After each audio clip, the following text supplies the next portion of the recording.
responsible for 4 touchdowns. The goal, Matt, going back to Oklahoma, they would win 34-27. Meanwhile, Wisconsin taking on Michigan State. And, where's the passing game? Everybody talking about Wisconsin. Where's the passing? It's there. You keep putting 8 people in the box. Michigan State loading up to stop Jonathan Taylor, the best running back in college football, and then they beat you over the top. Jack Cohn going over the top for 2 touchdowns right there. Yeah, Quintez Cephas, beautiful grab there by the tight end, who's very long and a very big target. Not seeing a lot of Jonathan Taylor, and that's okay for the Badgers. You need to open it up and then right? Jonathan Taylor's still going to get his. Don't you worry about that. And 2 touchdowns for a Wisconsin quarterback. That's like going 10. Yeah. You know who's going to get theirs? Wisconsin's defense. You know that. This is their 4th scoring touchdown. Scoring more points than Michigan State today. How do you like that? 4th touchdown for Wisconsin this season, 38-0. That's how you play defense, Gibbs. Speaking of defense, Temple brought it. They forced 4 turnovers against Memphis. They came in undefeated. Those Tigers, homecoming. And Isaiah Wright said, nope, it's homecoming for me as well. Temple looked very good. Here comes Memphis. And Memphis made this a game. It was 23-21 at one point. And you're wondering, is Memphis going to pull off that comeback as Kalen Watkins goes in? But Russo, nice turnaround to Brandon Mack. Catch. Nice going catch. Owls hold on to win 30-28. They pull off the upset for them. Here's our Saturday slate at night. Really good competition. Of course, we've got that LSU-Florida game and Penn State, Iowa coming your way. Joe Burrow, the performance we saw from Jalen Hurts, he was responsible for 4 touchdowns. He's tied with Joe Burrow when it comes to the second best odds in the Heisman. Tua Tagovailoa is number 1. What do you need to see from Joe Burrow to continue this Heisman race? This is his opportunity to really make some separation. It looked like Jalen Hurts was going to slow down his Heisman run today. He ends up having his 4 touchdowns and having his normal stat line. So Joe Burrow's really got to turn it on tonight when he's playing a tough defense. This Florida defense, I can't stop raving about them, and that's going to be the most. It's Saturday night in college football, and what a night we have. What a day we've already had in the world of college football. First major upset of the 2019 season during College Football 150. Georgia, the 3rd-ranked Georgia Bulldogs, lose in double overtime at home behind the hedges to the South Carolina Gamecocks, 20-17 in double overtime. So they, I assume, will fall out of the top 10. Baylor, Texas Tech also coming down to the wire. Baylor 5-0, looking to get bowl eligible with a win over the Red Raiders here at home this afternoon down in Waco. They have the ball. It is 2nd down, 16-yard line, 2nd and 5 officially. From the 16, they are also down 3, 20-17. We'll see what Matt Rule draws up here for his offense. We have shotgun trips, near side, quarterback keeper, Charlie Brewer. 1st down inside the 10 at the 5. Baylor 1 timeout. Under 20 seconds to play. 1st and goal now. All they need is a field goal to tie it. We have a timeout, Texas Tech. Matt Wells calls one of his 2 timeouts that are remaining.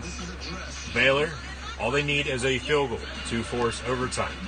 However, Baylor with 1 timeout, 15 seconds to play. I would assume they're going to go for the win to try to defeat the Texas Tech Red Raiders down in the Big 12. Been an interesting game so far. I actually just turned it on, though, and have been watching it in full since. I've been flipping back and forth throughout a lot of games this afternoon. At noon, I watched Memphis along with Temple, the Temple Owls, Temple Tough, 30-28 over the Memphis Tigers at home in the AAC in Philadelphia. At the link, I also watched the Red River rivalry, the Red River shootout, showdown, whatever you want to call it, between Oklahoma and Texas, and the Sooners defeated the Longhorns. So hook 'em, horns up. However, Oklahoma turned that into horns down. Sooners over the Longhorns. As mentioned, Georgia lost in double overtime at home. I caught the tail end of that. In the overtime periods, Gamecocks defeated the Bulldogs in a SEC East showdown. Georgia will play Florida in the Florida-Georgia game on November the 2nd in a couple weeks from now. However, Florida this evening travels to Baton Rouge to play LSU in Death Valley. Another Death Valley, Clemson, they just defeated Florida State also in the ACC. Michigan over Illinois, they were up 28-0. However, the Fighting Illini, they fought back 28-25 at one point late in the ball game. Actually, highlights of that right now, but the Wolverines pulled away and ended up winning 42-25. Michigan at Penn State next week in the whiteout, this time next Saturday night, also on ABC. I'll have live reactions, though, coming up next of Penn State at Iowa as the Nittany Lions travel to Iowa City to battle the Hawkeyes. So thank you guys for tuning in and watching my live reactions play-by-play of college football this evening. I will have Penn State, Iowa, along with the tail ending here of Baylor, Texas Tech, Notre Dame hosting USC, as well in South Bend. Another game between the Trojans and the Fighting Irish. But the big one in college football this weekend, that's where College Game Day was this morning, down in Baton Rouge. We're calling Baton Rouge, Garth Brooks. LSU hosting the Florida Gators in a SEC East versus SEC West matchup. I think LSU is going to win. I think it'll be close until late. Tigers will pull away. Joe Burrow, I expect him to have a big game. Still 2017, Texas Tech over Baylor. Now under 10 seconds to play. It looks like Baylor is going to bring their kicker on and attempt a chip shot field goal to tie the ball game up to force overtime. However, earlier on, okay, their kicker, this is from a couple weeks ago, actually, highlight from the Iowa State game. I was thinking for a second that it was from earlier on in the ball game. However, Baylor game-winning field goal a couple weeks back over Iowa State to keep Baylor undefeated up until now. They're down 3. Texas Tech does have one timeout. We'll see if Matt Wells tries to ice the kicker. Baseball also going on right now as well. We have the AL and NLCS underway. ALCS Game 1 tonight on Fox. NLCS Game 2 going on right now. The Nationals won last night, up 1-0 in the series.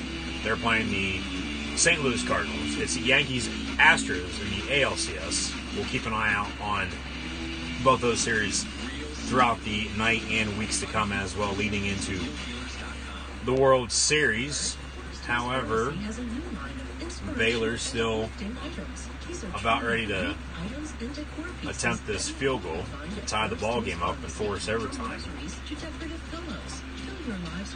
There's Matt Roll on Baylor's sideline, Matt Wells on Texas Tech's. Flag on the play, maybe a delay a game. Delay a game. Baylor takes a delay a game to back their kicker up 5 more yards. So there's a better angle at this field goal. However, Texas Tech still got one timeout. Does Wells call it to ice the kicker? I would assume so. We'll find out here shortly.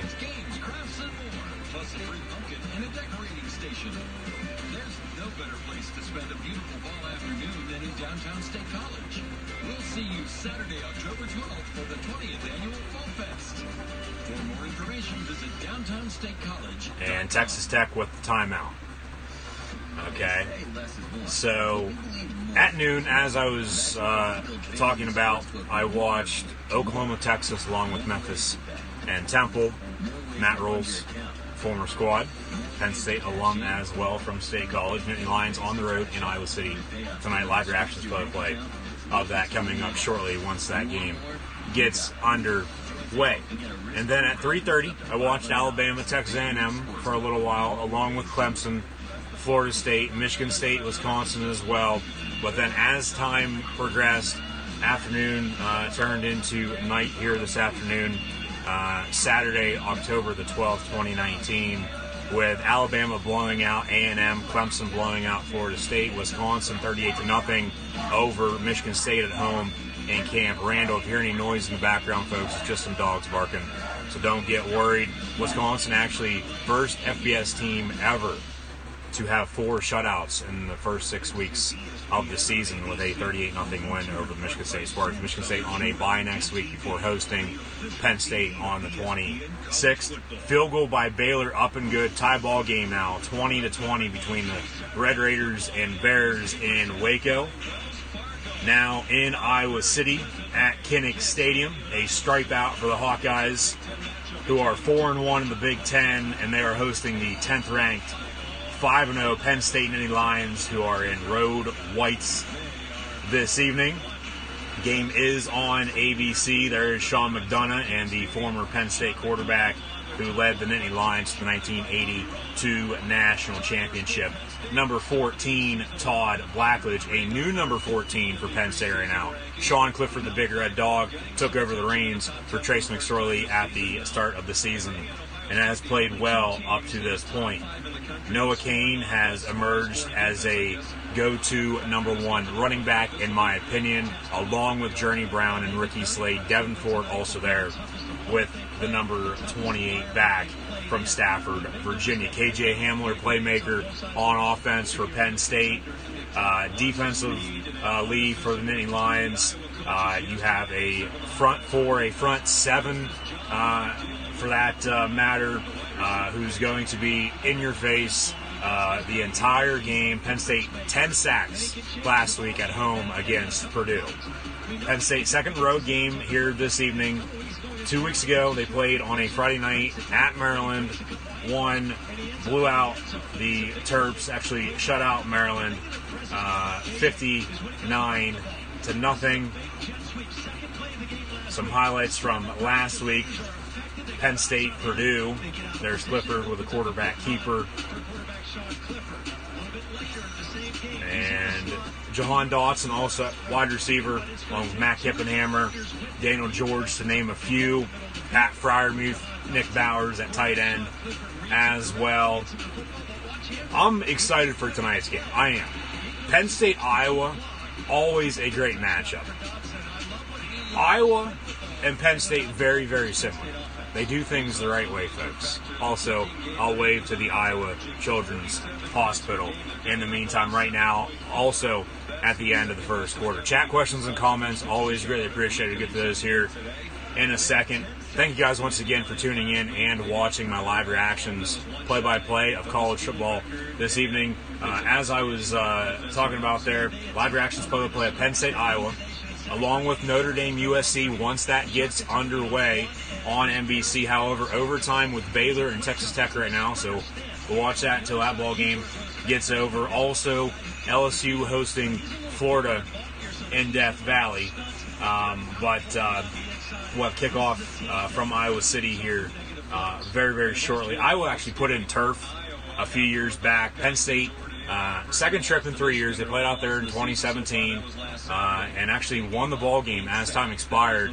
Trace McSorley found Oregon's new wide receiver. Actually had a few catches last night for the Ducks. Jawan Johnson, as Oregon defeated Colorado last night in the Pac-12. Here comes Nate Stanley in the Iowa Hawkeyes, wearing from some throwback uniforms. Yellow home jersey and pants. They sort of look like the Pittsburgh Steelers Bumblebee jerseys, in my opinion. They have black Hawkeye. There's Herky the Hawkeye, Herky the Hawk coming out with the ANF flag. America needs farmers. Yes, we do. Coin toss, Texas Tech, Baylor for overtime. See what happens there. As mentioned, USC, Notre Dame, along with Florida, LSU, very, very shortly. Super like, and super heart button as well. Thank you for those. Chat questions and comments, always greatly appreciated. Be sure to share this on social media as well. # college football.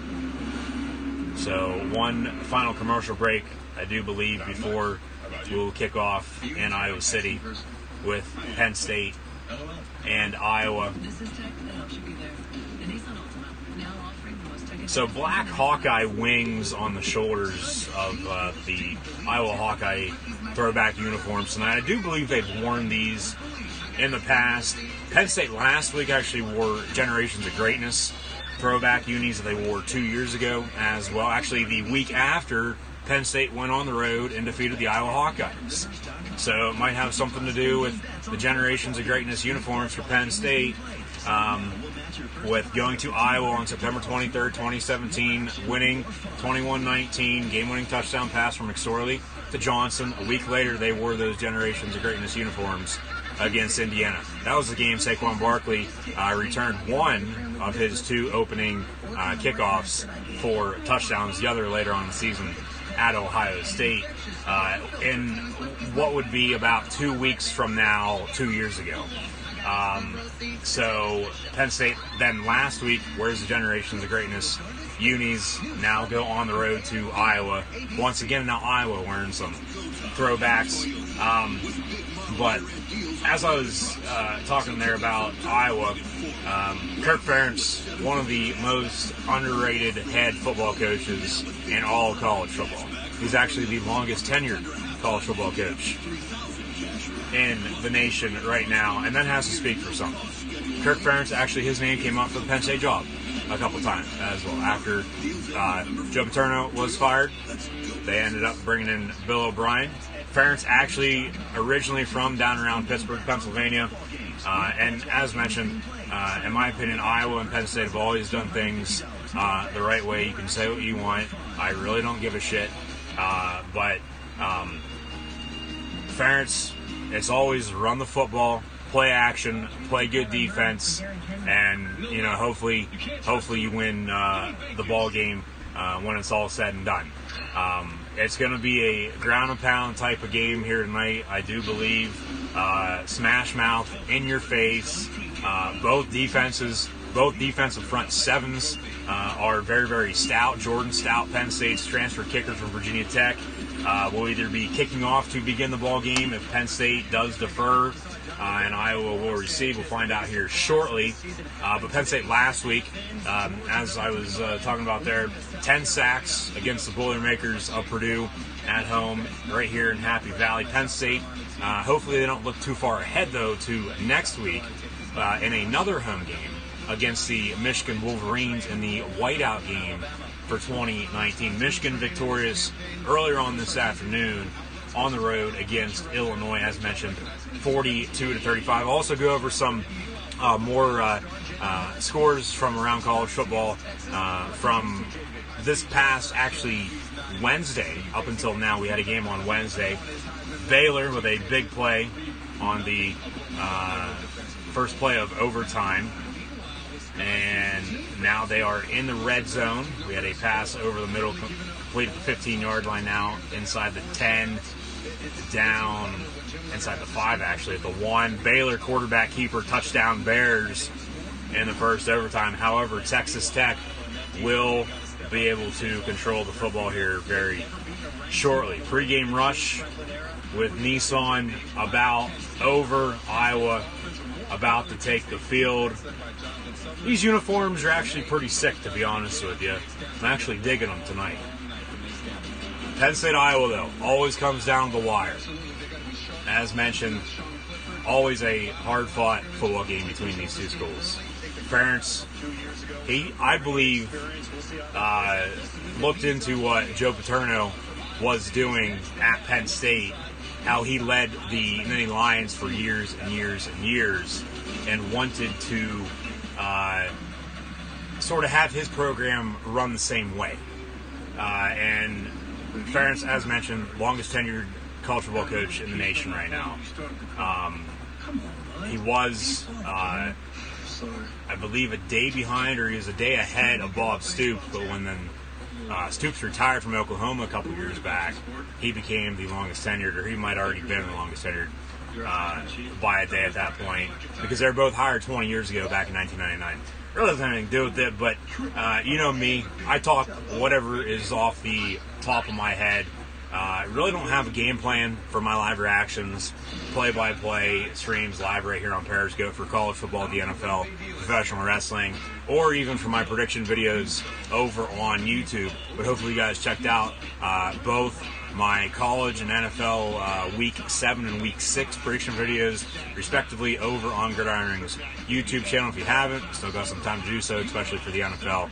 Tomorrow, the previous play on the field was reviewed for Baylor. No touchdown, however. Another quarterback keeper for the Bears, Charlie Brewer, in the end zone. Touchdown Baylor here in the first overtime, 26-20 over Texas Tech. However, with college overtime rules, both teams get to have a possession during overtime. So Baylor, extra point, probably going to be up and good here, I would assume. And then Texas Tech, if they don't score, tie it up. Game's over at that point. If they do tie it up, it'll go to double overtime. Texas Tech will then get the ball. College, overtime-wise, you want to play defense because at that point you're going to know what you have to do in order to win the ball game. But I know I've been talking a lot. Hopefully you guys are still listening, still along for the ride here this evening. Going to be a long one. That's for sure.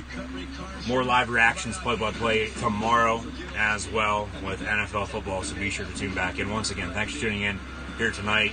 Live reactions, play-by-play of college football, Penn State at Iowa. Chat questions and comments, always greatly appreciated. Like, and super heart button, along with sharing this on social media. College football playoff going to be here before we know it. Chick-fil-A Peach Bowl and the PlayStation Fiesta Bowl. Some highlights from 2 years ago with Penn State and Iowa. I have some fond memories of Penn State and Iowa growing up, dating back to the first year I can ever remember watching college football and the NFL back in 2002, and I'll get into those memories here shortly. But more highlights from 2 years ago with Penn State defeating Iowa as time expired. And then last year, Iowa came right here to Happy Valley, a game at which I was at.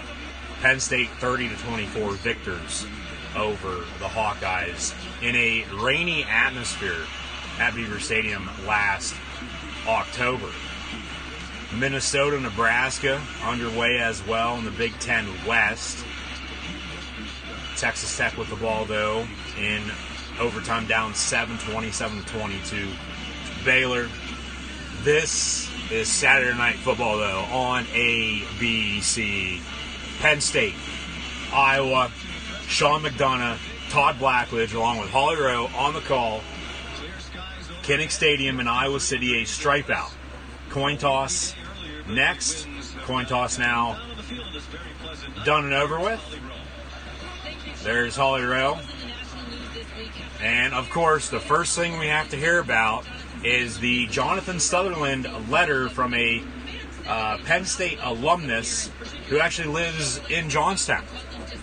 And he had some remarks to say, saying basically he misses the old clean-cut look and that, you know, you shouldn't have dreads, tattoos, and chains. Now Penn State actually wearing T-shirts during pregame. Chains, tattoos, and dreadlocks. And we are Penn State no matter what. We are Penn State, win or lose. And the players actually did this on their own. Franklin asked players to then remove the shirts. So they were removed.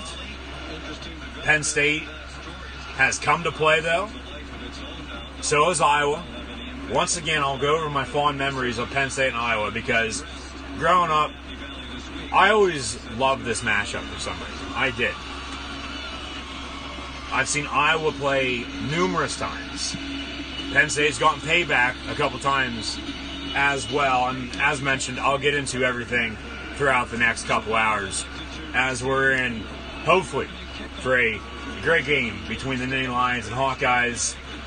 along with USC, Notre Dame, and Florida, LSU. However, underway in Iowa City, Penn State kicks off from right to left. Iowa receives, touchback in the end zone. Iowa ball with Nate Stanley, first down and 10 at the 25-yard line.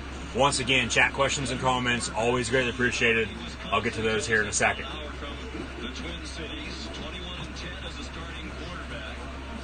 60 career touchdown passes behind only Chuck Long and Drew Tate. With one time, Drew Tate for second place. Long through 74. Very good student in health and human physiology. So Baylor, Texas Tech still in overtime. America needs farmers. First down and 10, Iowa under center. Handoff, gain of about a yard. It's a yard.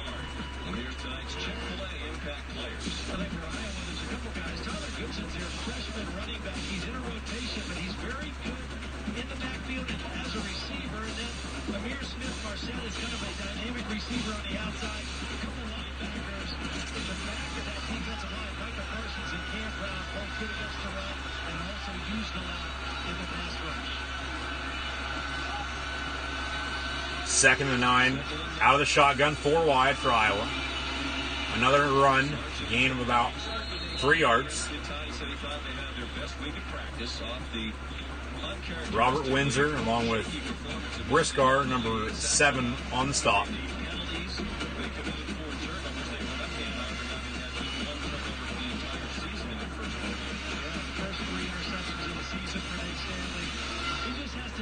With the ball, that clock in his head has to be ticking a little bit faster against this pass rush of Penn State. 3rd and 5 from the 30. Stanley in shotgun, running back to his right. Stanley looking to throw, steps up in the pocket. Incomplete. Lamont Wade on the coverage. 4th down, Hawkeyes. This is a top 25 matchup once again this year. Penn State 10th, Iowa 17th. However, James Franklin, Penn State's head coach, on the road as Penn State's head coach since 2014, is 0-6 versus top 25 teams. Dotson going to be back deep to receive along with KJ Hamler. Penn State has 2 back deep to receive this punt. And almost blocked as the punter, for some unknown reason. What the hell was he doing? What the hell was he thinking? A awful punt. Ferentz staring him down on the sideline. And it was a rugby-style punt. And he very well could have ran for the first down, for God's sakes, and I actually think that's what he was trying to do. And then eventually he stepped up, kicked it, and then Shaka Tony, number 18, almost blocked it. So his shank out of bounds, good field position for Penn State here early on in the first quarter. Ball at the 41-yard line. And Iowa's punter, Sleep Dalton, well, I think he's still sleeping from pregame with that awful punt here early on. Clifford looking to throw, overthrows KJ Hamler, incomplete, got away with one there, almost intercepted. But number 10 Penn State versus number 17 Iowa on ABC right now. Thanks once again for tuning in and watching. Be sure to share this on social media. Texas Tech driving inside the 10, down in overtime against Baylor. Sean Clifford, the big red dog, trips to the top of your screen, 2nd and 10, looking to throw. Penn State right to left across your television screen, radio, and audio dial. Clifford goes down around the 45-yard line. 3rd and long. Big E of the New Day in the WWE would be proud of that. Big E Langston played college football for Kirk Ferentz and the Iowa Hawkeyes in the early 2000s on Iowa's defensive line. Seth frickin' Rollins, the Universal Champion, I would assume also tuned into this ball game tonight. 3rd and 15 for Penn State. Clifford steps up and going to be sacked once again down at midfield. And both teams will now punt on their opening drives as Iowa sacks Clifford on back-to-back plays. Looks like a touchdown for Texas Tech in the back corner of the end zone as well. And it actually is a touchdown. Touchdown, Red Raiders. They're on to attempt the extra point to tie this ball game up to send it to double overtime. Already a double overtime game in college football earlier on today. South Carolina defeats third-ranked Georgia Bulldogs 20-17 as we have our first major upset during college football 150. Blake Gillikin Island onto punt. Bounces at the 11, takes an Iowa bounce back to the 18. That's where they will have it. First down and 10 when we return. How's everyone doing tonight? Once again, thanks for tuning in and watching my live reactions, play-by-play of college football with Penn State and Iowa. Double overtime on the way with Texas Tech and Baylor. Once this ball game wraps up, I will at least, turn on USC Notre Dame for a little bit, unless it is already 8 o'clock at that point. At that point, I'm going to be watching Florida and LSU along with Penn State and Iowa with my new 2TV setup here during college football 150 and NFL 100. Once again, you hear any noise in the background, folks, just some dogs barking, so don't get worried. Fond memories of Penn State and Iowa, as mentioned, goes back to 2002. It was, I believe, September of 2002, Penn State at Iowa. Game actually went to double overtime. Speaking of double overtime, Hawkeyes ended up winning 42-35. 2004, it's actually now been 15 years. Hard to believe, but it's been 15 years now since the iconic Penn State-Iowa 6-4 matchup right here in Happy Valley at Beaver Stadium during a 2-year stretch in Penn State history that I think everybody wants to forget in 2003. In 2004, before they got back to their winning ways, in 2005 when they won the Big Ten and then won the Orange Bowl over Florida State. My, how the tides have turned for the Seminoles ever since Bobby Bowden retired. Jimbo Fisher, yes, he did good, won a national championship, but now has since left to go to Texas Tech in his second season. Aggies lost to Alabama today. Florida State now with Willie Taggart. In his second season, they got blown out on the road against Clemson once again, and now are, I believe, 3-3 on the season. His buyout, though, is very, very large. Unfortunately, Florida State fans, Taggart will be your head coach for quite a while, unless, obviously, a buyout from God knows who. Somehow, some way, if they come up with the money at that point, he fires his ass, you move on, you totally forget about it, and you move in another direction. Incomplete for Texas Tech, second overtime, third down on the way. And Baylor will be able to possess the ball after Texas Tech here. If Texas Tech kicks a field goal, Baylor will get the ball. If they score a touchdown, maybe. If Texas Tech kicks a field goal, Baylor kicks a field goal, triple overtime. It's actually been 6 years to the day as well here tonight. Penn State hosted Michigan, who they actually host next week in the 2019 Whiteout. It's been 6 years to the day tonight that Penn State and Michigan went to 4 overtimes. Talking all about overtimes here early on tonight. But history is good.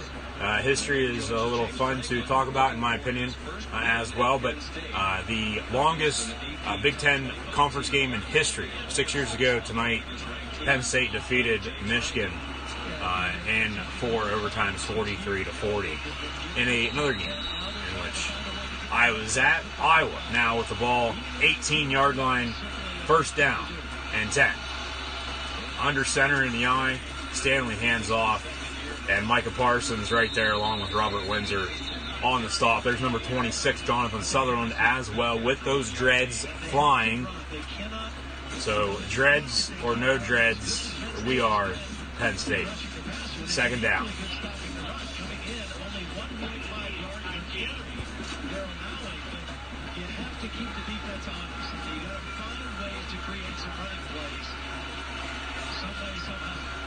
Second and 8. Stanley. Complete for about 3 yards. Lamont Wade and John Reed with the stop, pushing tight end out of bounds. Iowa has actually turned into tight end U as well, where they have a lot of former Hawkeye tight ends now in the National Football League. Texas Tech with a run. Going to be fourth down, fourth and short. See if they kick the field goal or go for it. I would kick the field goal. 3rd and 4 for Iowa. Stanley. And complete. Gain of about 6 yards. So Stanley Steamer once again with a completion. First down Hawkeyes. Texas Tech with the field goal.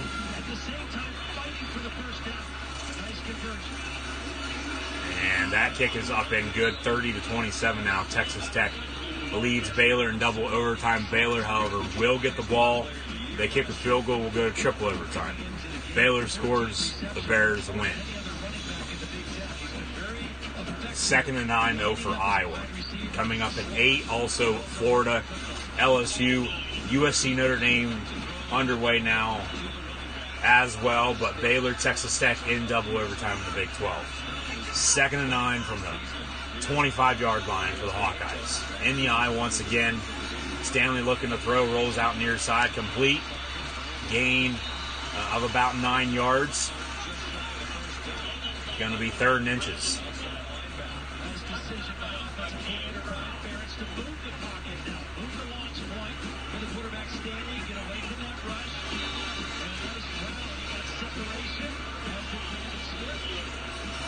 Stanley 3rd and 1, hands off.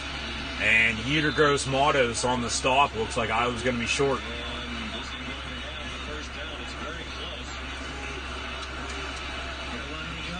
And Iowa, 4th and inches now. Hurry up to the line, quarterback keeper. And with a push from the Hogs on the offensive line, first down Hawkeyes. Now, one of Iowa's offensive linemen, his helmet comes off. He will now have to come off for a play before entering the ball game once again. Brewer looking to throw for Baylor, completed the 15, makes a man miss down inside the 5 at the 4, 1st and goal. Baylor in double overtime, down 3 at Texas Tech. Full media timeout. There is Brian Ferentz, the son of Kirk Ferentz, former offensive lineman for Iowa. Has had some coaching stops in the NFL as well with the New England Patriots. Connection with Bill Belichick, Bill O'Brien. Back with his father, though, at Iowa as the offensive coordinator.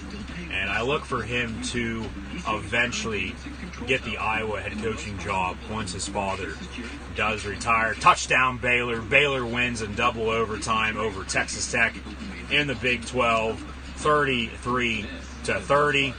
And they are now 6-0, bowl eligible. Texas Tech falls to 4-2. The 3rd year thing for Matt Roll, wherever he's been at, Temple in his 3rd year, first 10-win season for him. 2nd year, or his 4th season at Temple then, just a few years back in 2016. The year after that, 2 years in a row, another 10-win season, which ultimately led to him getting this Baylor job. They had 1 win in 2017, only a couple last year. Now 6-0 to start the season for Baylor, and are looking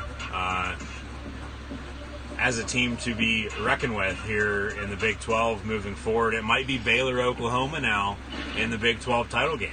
Baylor's still going to have to play Texas. Baylor's still going to have to play Oklahoma, as well as all Big 12 teams play each other in the 10-team conference after A&M and Nebraska both left. But Baylor victors over Texas Tech in double overtime. We'll turn on USC Notre Dame. See what we got cooking in South Bend between the Trojans and the Fighting Irish. Also at 8 o'clock. Hell, it might be 8 o'clock right now. I don't know. I haven't checked the time. 8 o'clock on the dot, to be honest with you. We'll have kickoff with Florida and LSU in the SEC. However, kickoff for that not going to be for another about 5 to 10 minutes. So we'll watch USC Notre Dame side by side here, along with Penn State and Iowa. Some tailgating scenes from Iowa City with Hawkeye fans here this afternoon. Now into tonight. Nice license plate there, buddy. Telegram. And USC Notre Dame. We'll get to here in a quick second. Iowa with the ball, first down and 10 after the media timeout. Actually, Iowa called a timeout so they could have their center, I do believe, stay on the field after his helmet came off. First and 10 from the 40. 9:33 to play here in the opening quarter. Stanley rolls out near side once again, has a man at midfield complete at the first down marker. Or was that incomplete? Did it hit the turf and bounce up? Good effort. They say incomplete. Second down and 10. 0-0 between USC and Notre Dame as well here. Midway through the first quarter. Fourth down, Irish. They will punt. I have some fond memories of USC Notre Dame as well with the Bush Push game back in 2005. Another great rivalry in college football during College Football 150 this season. Second and 10 from the 40. Stanley Steamer once again under center. Tight end in motion near side. Stanley going to hand off to his running back before being brought down at the 45 by Lamont Wade, who has really stepped up as of late in the past couple games for the Many Lions. There's Brian Ferentz, the son of Kirk Ferentz, in his third season as Iowa's offensive coordinator. It's like Kirk Douglas and Michael Douglas, except it's Kirk and Brian Ferentz. Third down. There's Kirk on the sideline. 3rd and 5 from the 45. Iowa football.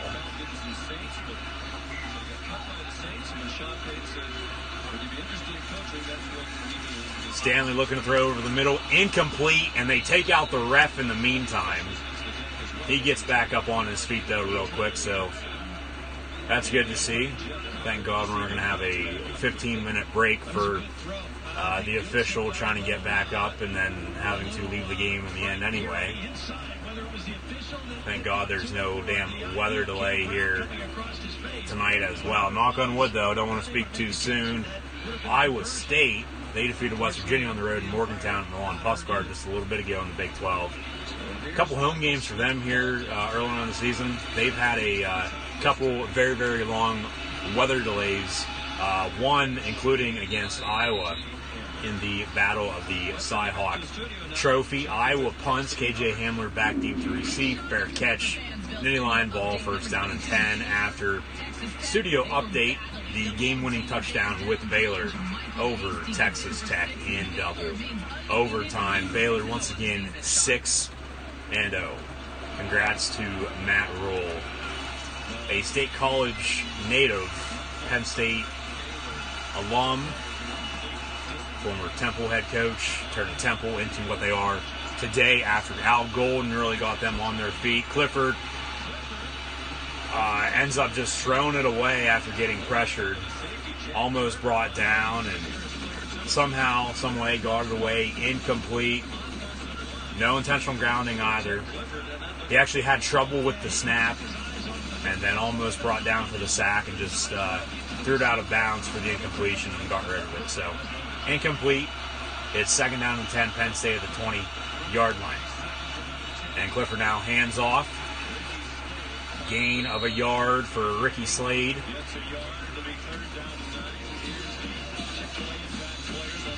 And Notre Dame hosting USC once again on NBC. Clay Helton still fighting for his job, I do believe. Earlier on today, Fox pregame for Oklahoma, Texas. We had Urban Meyer on the set, joined by former Oklahoma head coach Bob Stoops. Hey, USC, you might be looking at one of your two new head football coaches for the start of next season. USC, big run up the gut. First down at the 30-yard line. Clifford with a pass in the meantime as well. to KJ Hamler, which was dropped. A clear-cut drop by Hamler. Hit him right in the hands and dropped it. 4th down, Penn State will punt. Once again, as both teams here early on cannot get anything going. And fair caught at the 33-yard line by Iowa. As mentioned, memories about Penn State and Iowa. 2004, the 6-4 game 15 years ago, hard to believe now. But then 05, Penn State won the Big Ten, won the Orange Bowl, talking about Florida State there a moment ago as well. Penn State, however, in 2005-2006 didn't play the Iowa Hawkeyes. Brought them back on the schedule in 07. Penn State won 27-7. And then 2008, when Penn State's once again on the verge of going to the national championship game, they go on the road to Iowa City, Kinnick Stadium, in November, and they lose on a game-winning field goal. A game that Penn State did not get payback for up until 2 years ago, when Penn State won on the road at Iowa on a game-winning touchdown pass this time inspired from Chase McSorley to Jawan Johnson. Also 2011, the 13-3 game comes to mind for myself. But then after that, they didn't meet until 2016. 2011 to 2016, a lot happened in that time frame, especially for Penn State. You have the Sandusky scandal, Joe Paterno getting fired, Bill O'Brien comes in, James Franklin in his 3rd season, midway through 2016, almost gets fired. They beat Minnesota in overtime. At that point, Penn State still hasn't played Iowa until November of 16. Penn State routed the Hawkeyes in another night game. 2009, too, by the way. College game day on site right here in Happy Valley. A monsoon game. Penn State ended up losing that one 21-10 just because they couldn't get anything going. First play of the ball game, yeah, they scored a touchdown, but after that, they could not do anything to save their goddamn lives. 10, they went out to Iowa, lost 24-3 in another night game. It seems like they've been putting this game in prime time more and more as of late as years have gone on. 2017, once again, they go out there and on ABC, 7:30, that's when ESPN, ABC, Disney as a whole smartened up and started having games kick off sooner in the evening rather than at 8, 9 o'clock because at that point games aren't getting over until midnight, 1 o'clock in the morning, Sunday morning. But Penn State goes out there, wins game-winning touchdown pass once again, and then last year, 30-24, another nail-biter, and I expect that here tonight, and it's been that way so far as both teams have punted on both drives, respectively, for the visiting Penn State Nittany Lions in their road whites and the Iowa Hawkeyes wearing some throwback unis. Polyro on the sideline, back to the action, Penn State, Iowa. Busch Light Supply, Send Money. That was College Game Day, Iowa State a couple weeks back. How much money? Did they say $1 million donated to the Iowa Children's Hospital? That's awesome. There is the Iowa Children's Hospital right next to the stadium. Full moon here tonight as well. All the crazies coming out. A lot of upsets so far in college football today. Just not a good day to be playing, especially on the road at night against another top 25 ranked team. But bubble screen at the top of your screen. John Reed pushes them out of bounds. First down Iowa, though. USC almost with a touchdown.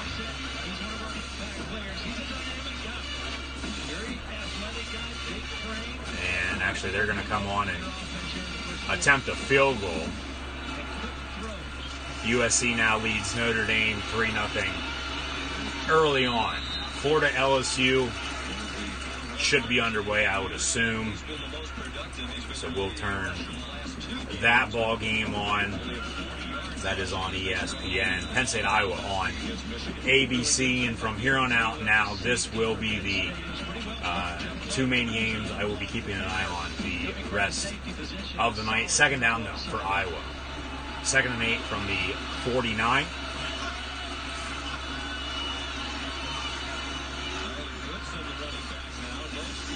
And Stanley looking to throw over the middle, complete on the slant, inside the 40, down at the 31.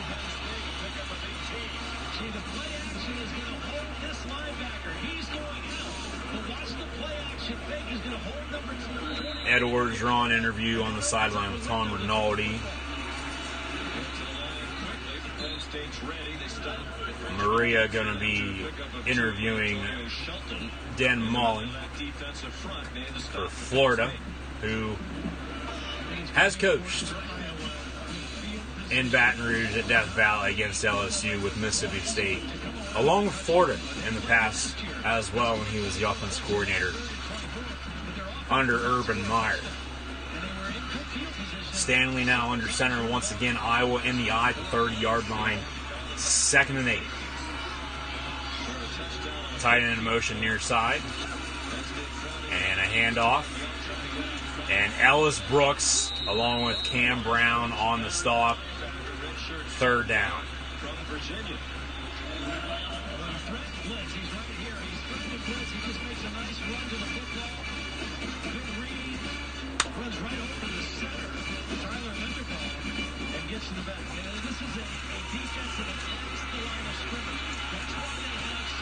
Kickoff. Florida will be kicking off to LSU.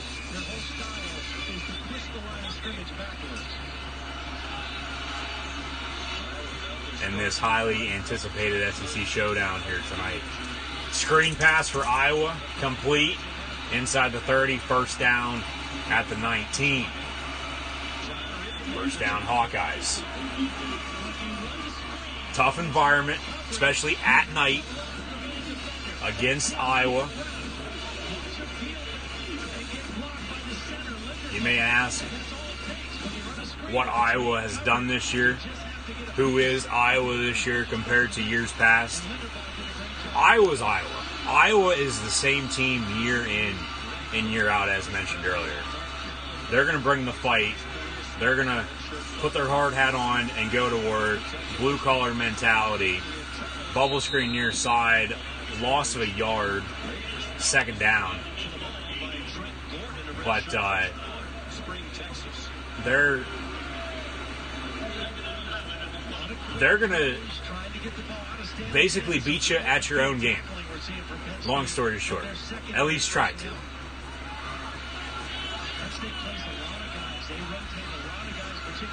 They've actually done some renovations to Kinnick Stadium in the past couple years as well, adding some more seats. But Iowa's always Iowa. You know what you're going to get. Stanley going to be brought down back at the 30-yard line. Shaka Tony and Yeter Gross Matos. Tony, 3 sacks last week against Purdue. Brings down Stanley for the first time here tonight. He pump fake. Tony, Yeter, and Windsor on the stalk for Penn State nearing the end of the first quarter. LSU ball, 45-yard line, 1st down. There's Brent Pride, Penn State's DC, and Altoona, Pennsylvania native.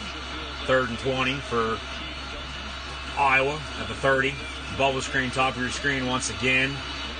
And John Reed, along with Lamont Wade on the stalk for the Nittany Lions. 4th down. Iowa's always had a damn good kicker as well. We'll see what happens here. Really good job by John Reed. Watch him just break down and not let the receiver get away. He knows he's got help coming from the inside, and John Reed does a nice job of stopping that for a very short gain. So here's Keith Duncan. 11 out of 12 in field goals this year. Keith Duncan from 47 yards for Iowa.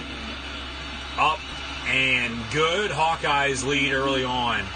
3-0 over the Penn State Nittany Lions here in tonight's ball game with 2:12 to play in the opening quarter. There's Herky the Hawkeye, Sean McDonough, Todd Blackledge in the booth on tonight's call.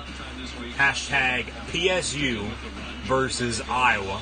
Be sure to share this live reaction stream on social media. Chat questions and comments, always greatly appreciated as well. Like, follow, and subscribe. Gridiron Ring, Gridiron 18, and myself, the Encyclopedia Sports, your host, Go ahead, Luke 96. Like, follow, and subscribe. Facebook, Twitter, Instagram, YouTube, and right here on Periscope. If you're watching on playback on YouTube, links for social media are actually in the description below. Like, super like, and super heart button as well. Share this hashtag college football, hashtag PSU, the blue and white of Penn State at Iowa, hashtag PSU versus Iowa, along with the hashtag UF for Florida versus LSU. Joe Burrow looking to throw pump fakes, almost brought down at the 35, rolling out near sideline. Gets back to the line of scrimmage, actually gets about 4 yards on the scramble. Iowa kicks off, Penn State fields at the 6-yard line, and Hamler going to be brought down to 20. That's where Penn State and Sean Clifford will have a first down and 10. Down 3-0 to the hosting Iowa Hawkeyes here in tonight's Big Ten crossover battle between the Nittany Lions and Hawkeyes. Big Ten East versus the Big Ten West. Penn State, as mentioned last week, has not lost to a Big Ten West opponent since 2015, November the 7th, 2015, when they went on the road, lost to Northwestern. A close, hard-fought battle. Noah Kane on the run, gain of about 6, maybe 7 yards, depending on the spot. Second and short for Penn State. Since then, though, Penn State has won 11 straight versus the Big Ten West, a couple including against Iowa in 2016, 2017, and last year as well in 2018. Fake to give, or actually Clifford gives it to Noah Candy Kane, gain of about 6 yards, I would say. Another first down and 10 for the Nittany Lions. Moving chains here early on towards the end of the first quarter.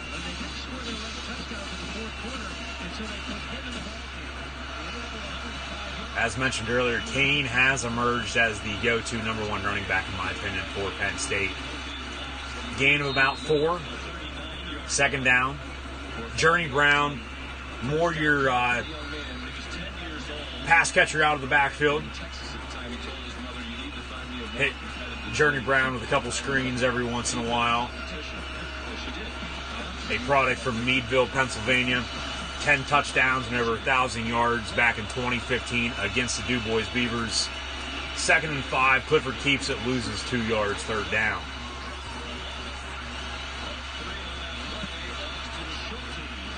Ricky Slate entered the season as Penn State's number 1 running back. Sorta, in my opinion, has lost his job. Devin Ford also there, number 28. Played a little bit last week. Penn State will move forward, though, with a 4-man committee, a 4-headed backfield with the running backs, because with Kane and Ford both being true freshmen, the new redshirt rule last year, you can play in up to 4 games and still redshirt. However, they both played in Penn State's 5th game last week. Clifford looking to throw on 3rd and 7 near sideline, incomplete. Brings up 4th down. Penn State once again will punt here to end the first quarter, down 3-0 to the Iowa Hawkeyes. So you have Noah Kane, Journey Brown, Ricky Slade there, basically at 3rd string now for number 3, and then Devin Ford, number 28, a freshman from Stafford, Virginia. Noah Kane actually from LSU country, LSU, Florida here in the SEC. He's from Baton Rouge, played his high school ball in Orlando at IMG Academy. Blake Gillikin Island on to punt once again for Penn State, and fair catch at the 21-yard line for the Hawks. Go Hawks, says Russell Wilson. There's Aaron Stone, Geno Stone's mom. She makes the 10-hour drive regularly to come to the home games here in Iowa City. We were told by Geno yesterday in our visit that they went to several Penn State home games when I was being recruited. He was at the game there against Ohio State when Penn State had the big win. And that kind of turned out to be a bad thing for Geno, because he was a pretty good not too distant future. Then when they had that big win, all of a sudden a lot of top recruits around the country said, hey, maybe I'll go to Penn State. They just knocked off Ohio State. All of a sudden, they didn't have a scholarship for Gino Stone. He was going to go to Penn State. Handoff from Stanley, gain of 1. Does anybody know anything about Gino Stone? I guess he's from around the Mid-Atlantic region with Penn State. However, end of the first quarter, we'll get back to that here very, very shortly. End of the first quarter, we'll wave to the Iowa Children's Hospital. That has become a new tradition for the Iowa Hawkeyes for their home games, even road games. At the end of the first quarter, and that is to wave to the Iowa Children's Hospital. Penn State has also done a lot with Thon as well for pediatric cancer. So end of 1, Iowa leads Penn State 3-0 in this Big Ten battle between the Nittany Lions and Hawkeyes. Once again, guys, thanks for tuning in and watching my live reactions, play-by-play, live right here on Periscope this evening of college football. Penn State at Iowa, along with Florida at LSU. Like, follow, and subscribe. Gridiron Ring and myself, Coolhand Luke 96 on social media. That's Facebook, Twitter, Instagram, YouTube, and right here on Periscope. Chat, questions, and comments, always greatly appreciated. Like, and super hard button as well. Thank you for those. Along with sharing this on social media. Hashtag college football. Hashtag PSU versus Iowa.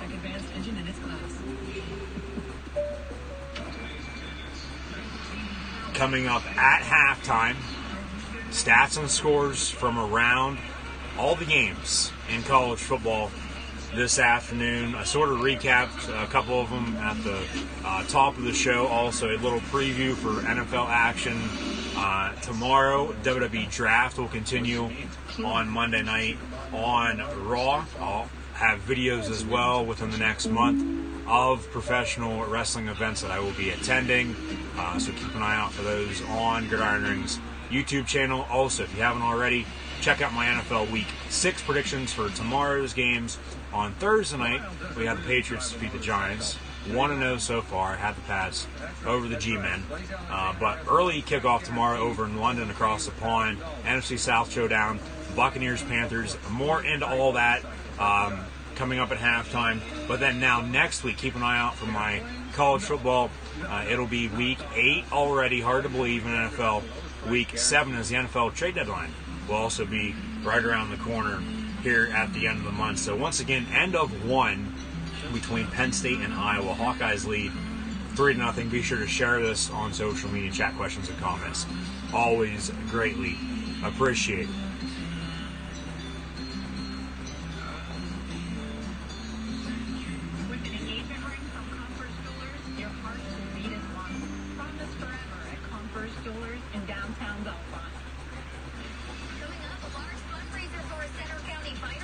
Find out how far a pumpkin can fly tonight after the game. Go online for contest information.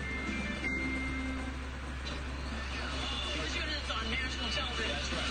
Jennifer Aniston, Jeff Bridges, Elton John, Taika Waititi, Dave Matthews, Laura Run, and Guillermo's on his way to Brooklyn. Wonderful stuff, little guy. I really am. You all next week on ABC. So during the first quarter timeout, waving to the Iowa Children's Hospital. So we will wave to the Iowa Children's Hospital.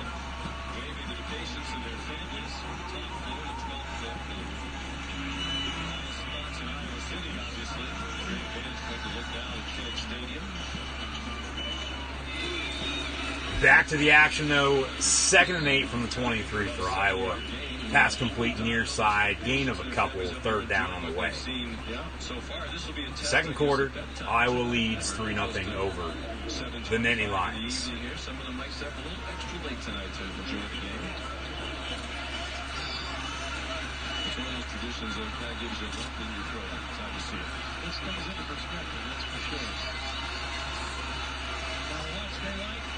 Touchdown LSU, up 6-0 on Florida, pending an extra point. Stanley looking to throw.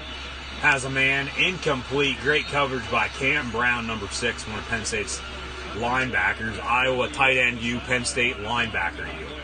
Eater Gross Modus with some pressure on Stanley.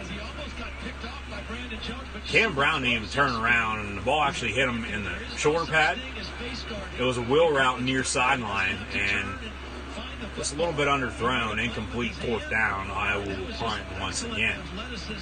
KJ Hamler will be back deep to receive for the blue and white.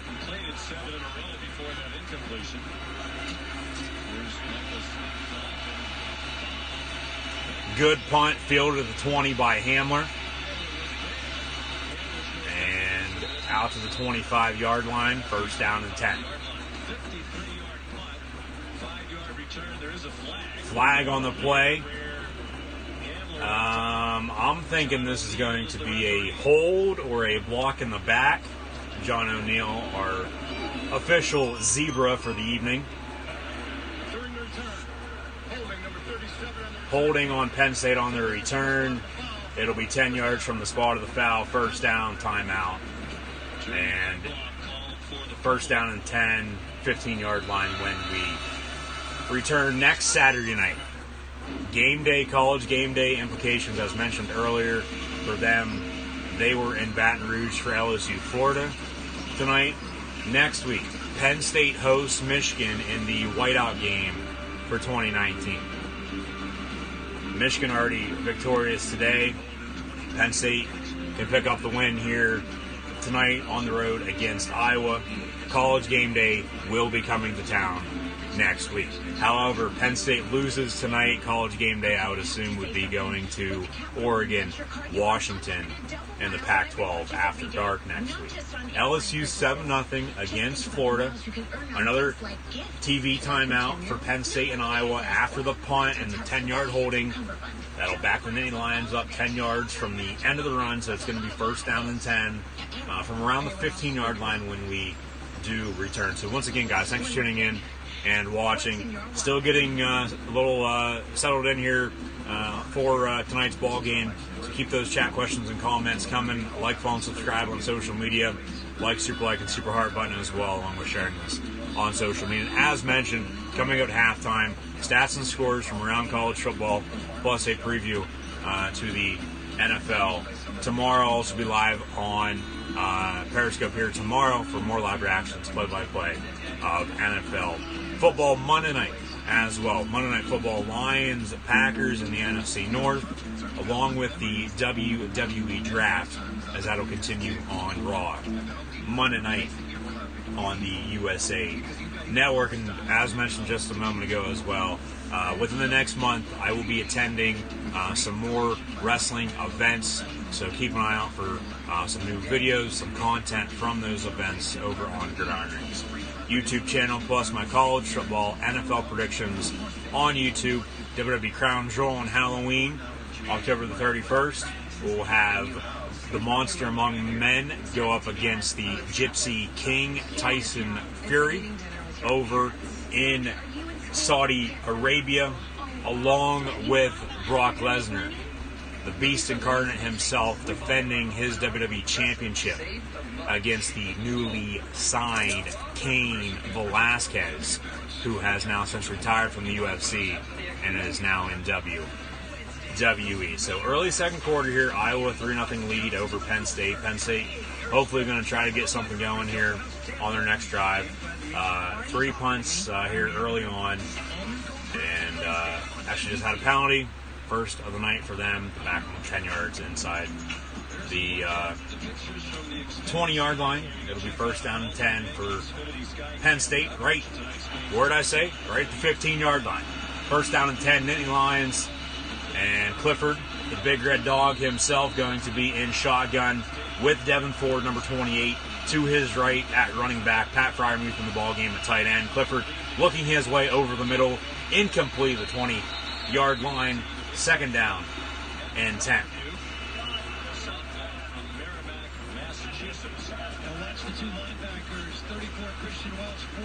And a good decision by Clifford. No one else open. Hit the tight end over the middle. You have to catch that, though. Pat Fryermuth, incomplete, 2nd and 10 from the 15. Big play by Florida on offense. Devin Ford, 5 yards, 3rd and 5.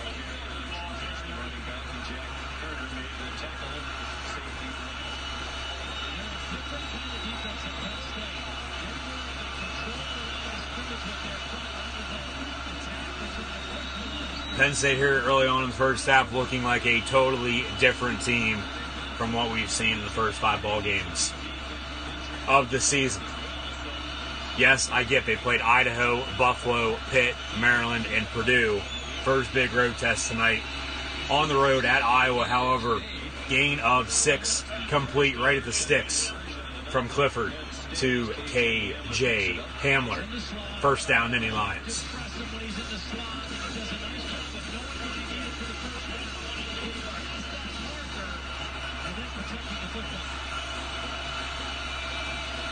Clifford gets a snap from Michael Mennett.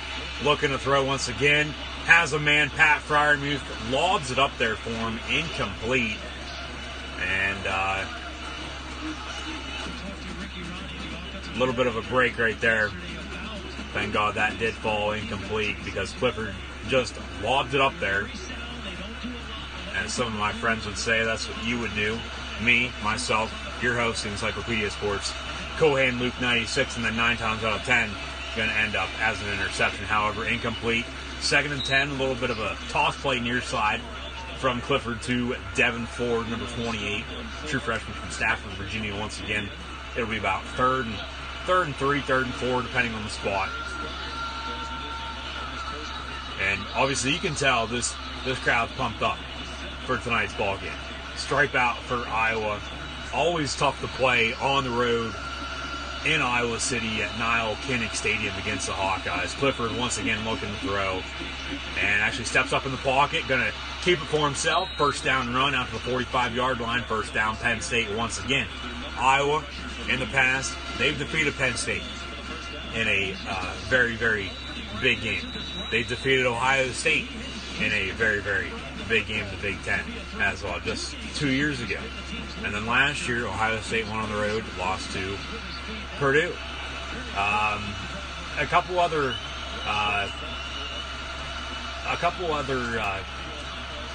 teams Iowa has defeated at home, at night.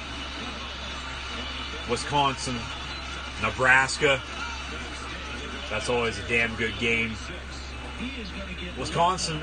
Iowa's just that team. They like to play spoilers. Whether they're in the top 25 or not, going head-to-head with the opposing team. In the meantime, first down completion from Clifford to number 5, Jahan Dotson. Native of Pennsylvania, committed to UCLA. Penn State with some trickery, it looks like. And they're going to actually end up losing about 4 yards on that play. And obviously that didn't work, so I wouldn't use it later on in this ball game at all. You might want to go back to it, though, in the second half if you wish. However, Dotson didn't have any open downfield to throw to. So we had a pass to Dotson for a first down. And then we had a pass from Clifford. Dotson in motion near side. He hits him, and he hits him in the backfield. Dotson looking to throw deep downfield, known open, lose 4 yards at midfield. KJ Hamler completion, though, first down marker on second down. Looks to be enough for a first down. Dotson, once again, committed to UCLA. Chip Kelly got the job. A lot has happened in this past couple minutes in this sequence from Penn State here on offense. Once Chip Kelly got the job, he decommitted and committed to Penn State and has turned into one of Penn State's top wide receivers on offense. 3rd and 1. It's going to be 3rd and 1 from the 37-yard line. Clifford hands off Devin Ford, and he's going to be stuffed. He might have enough for the first down, though. We'll see. Good spot. We'll take it. First down. Couple boos from the home crowd. They thought it was a third down stop on defense, but turns into a first down and 10. New set of downs as Penn State moves the chains once again. First and 10 from the 36. Clifford in shotgun, and he hands off once again. That's Devin Ford. Ball comes out late. He's down by a mile. And gain of about 4, maybe 5 yards, second down. Second and 5, officially 10 minutes to play here before halftime. Chat questions and comments, always greatly appreciated to get to those here once again in a second. Trips near sideline, second and 5 from the 31. Clifford, quarterback keeper, keeps it for himself. First down and run, gain of 7. They're going to fake it to Devin Ford. That's going to cause defense to move that way. And the quarterback is just going to read. He reads Goldston. He sees the blocks on the inside. And gets right up the field. Florida driving inside the red zone. Looking to put points up on the board. Starting to lose my voice just like Ed Orgeron.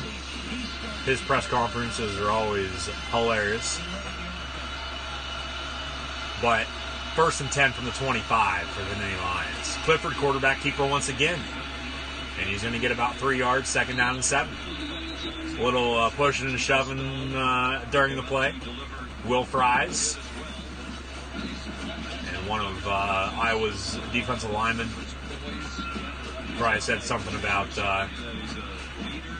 his last name, or told him he had French fries waiting for him after, the game, or something along those lines. I don't know.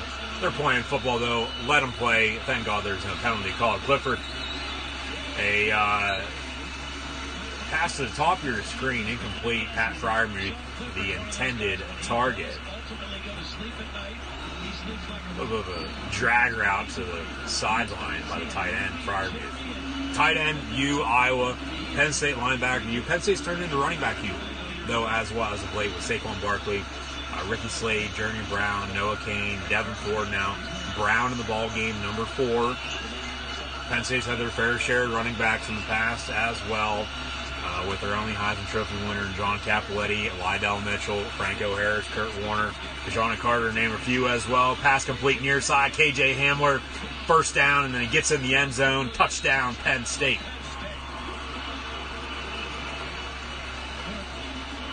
What a play by KJ Hamler. 22 yards from Clifford. However, Hamler did most of the work. A lot of yak yards on that. Penn State takes a early 6-3 lead over Iowa. Pass was caught at the 16. Hamler up the near sideline. Jumps over one of his own players in Jahan Dotson. And then jumps over a Iowa Hawkeye defender as well. A little bit of a Superman-like jump into the end zone to take out the pylon as well. And all scoring plays are reviewed, so this is under further review right now, seeing if it is a touchdown or not. And it is a touchdown on the field, so they have to find undisputable video evidence to overturn the previous call on the field. I think it's going to be a little hard to overturn that, to be honest with you, because he's sort of inbounds and out of bounds at the same time in the end zone for a touchdown. Rolling on the field is a touchdown. So the Zebras are looking at this. This is under review right now if you're just now tuning in. It was a 22-yard touchdown pass from Sean Clifford to KJ Hamler. There is the Penn State Nittany Lion on the sideline, as a lot of Penn Staters have made the trip out to Iowa City. Once again, guys, thanks for tuning in and watching. Chat questions and comments, always greatly appreciated. Like, super like, and super heart button as well, along with sharing this. After review, rolling on the field of a touchdown, stands touchdown, Penn State, Jake Pinniger, a Iowa native in his sophomore season now with the Penn State Nittany Lions, on to attempt the extra point. 67-yard kickoff return. after 3 straight punts for the Nittany Lions. They drive downfield and put up 7. Pinniger's extra point up and good. Penn State leads Iowa 7-3. 8.5 to play before halftime.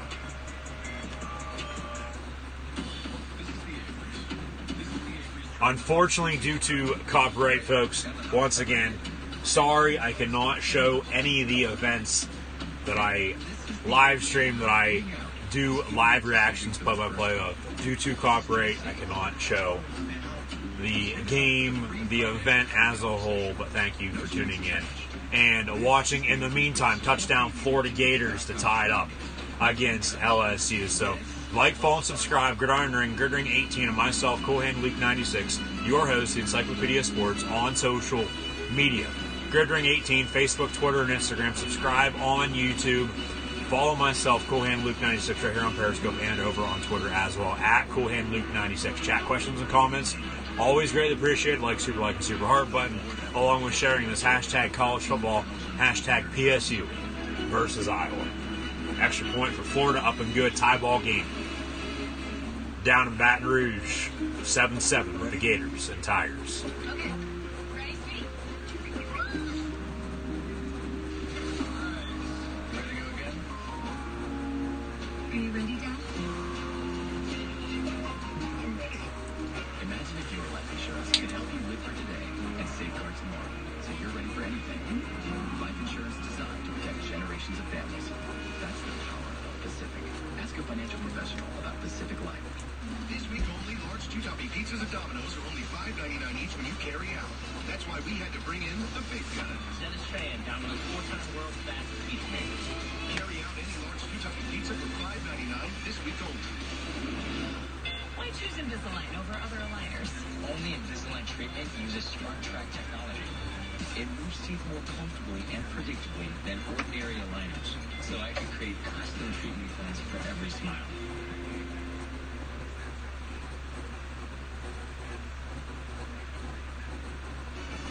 Saturday Night Football on ABC is presented by Wells Fargo.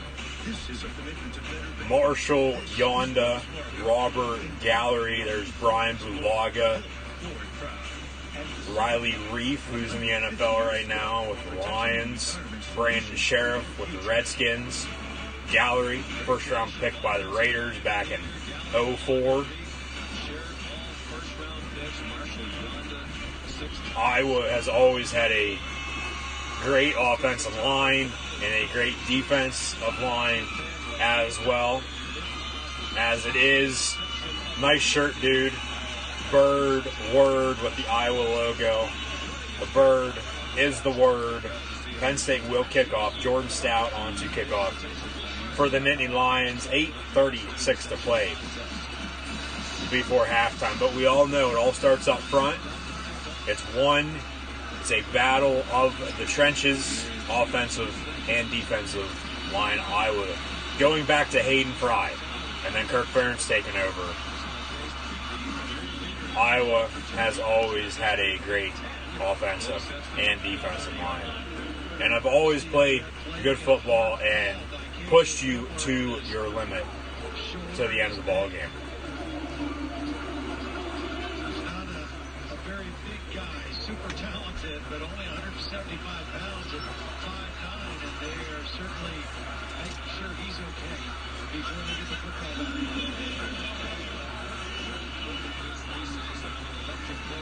So 1st and 10 from the 29-yard line. Nathan Stanley Steamer in shotgun, 3 wide. And Stanley looking to throw, screen pass out of the backfield near side. Ellis Brooks missed tackle. Or excuse me, that was Brandon Smith, number 12, not number 13. Brandon Smith, a true freshman linebacker from Virginia, with a missed tackle near sideline. First down, Iowa.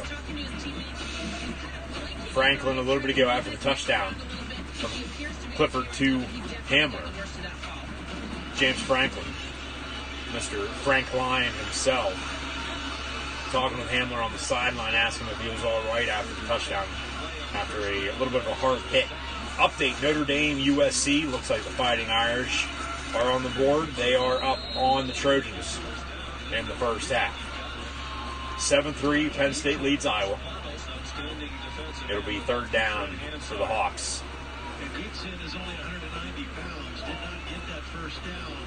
Usually when they need that short yardage play, it's Torrin Young, number 28, is their more physical back. This would suggest maybe everybody would throw it on this third down. 3rd and 1, 3rd and inches. You can't get any closer than that. Running back now motions out near side, and quarterback keeper from Stanley in the empty backfield set. First down, Iowa. And then Stanley looked like he was just changing the protection and kind of goosed the center. There's no snap count there. You just kind of give the center a little goose. You get the football. You follow him for the first down.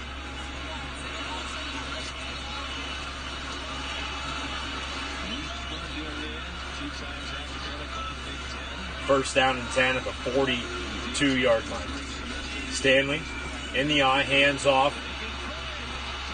Broken tackle. Huge run for Iowa. Out past midfield inside the 30-yard line.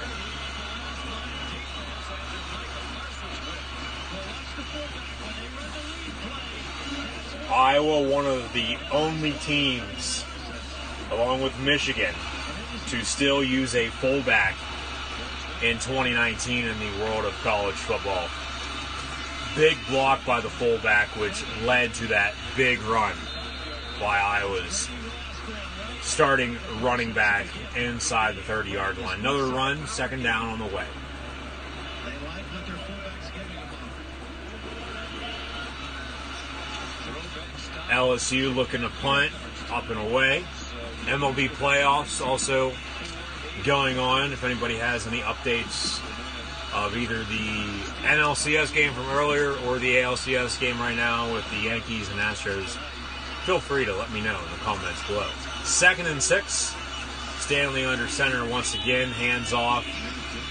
And Penn State's defensive line, Garrett Taylor, coming up from the secondary position, along with Yetur Gross-Matos, number 99, and Fred Hansard, number 53, on the stalk from the Nittany Lions on defense.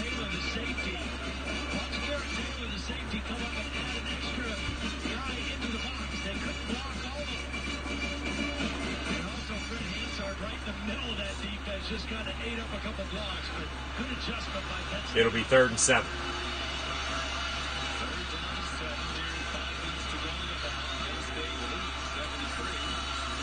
Stanley, 3-step drop. That's a hold on the offensive line. No flag. Pass incomplete. And 4th down. Iowa will attempt another very long field goal. Got to take the points while you can get them. I've always liked Kirk Ferentz. I've always had respect for him and the Iowa Hawkeyes. Whatever happens tonight happens. 44 yards. Kick up and no good. Wide right. Kick is no good. Connected from 47 earlier. No good from 44. Penn State did jump over the line. I'm surprised that wasn't called for a penalty, because anymore that is a penalty. But just a little wide right, no good. As we head to another commercial break, Penn State still leads the Iowa Hawkeyes on the road in Iowa City at King Stadium, 7-3. Rodrigo Blankenship, Georgia's kicker, earlier missed a field goal wide left in double overtime as the Bulldogs fell to the Gamecocks in the SEC, 20-17 in double overtime. Thank you for tuning in and watching. If you haven't done so already, like, follow, and subscribe. Gridiron Ring, a sports talk show that covers football and professional wrestling, with your host, myself, the Encyclopedia Sports, on social media. That's Facebook, Twitter, Instagram, YouTube, right here on Periscope. So like, follow, and subscribe. Gridiron 18 and Cool Hand Luke 96 on everything. That's right on the banner behind me. So just take a screenshot. It'll last long. Chat questions and comments, always greatly appreciated. Like, super like, and super heart button as well, along with sharing this with friends and family. Hashtag college football.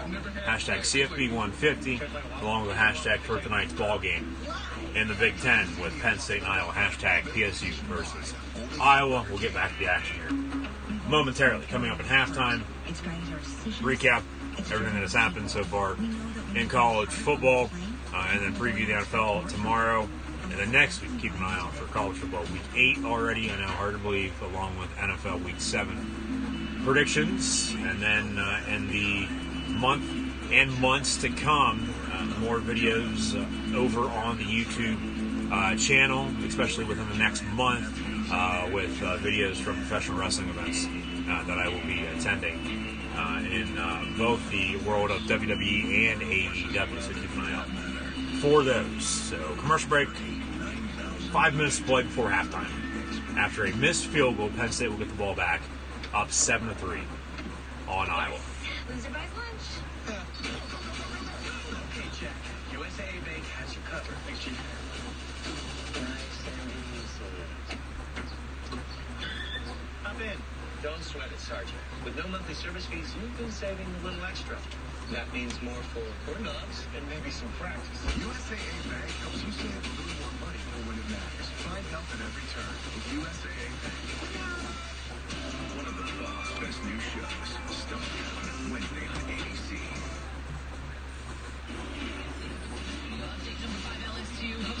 Studio update, something that I've already seen because I'm watching both Penn State, Iowa, and Florida LSU highlight with the update from Florida LSU tied at 7 with the Gators and Tigers.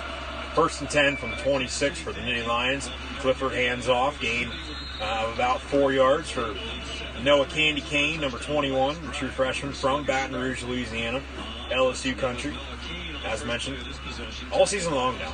Plays high school ball in Orlando at IMG Academy. A Texas commit at one point, decommitted.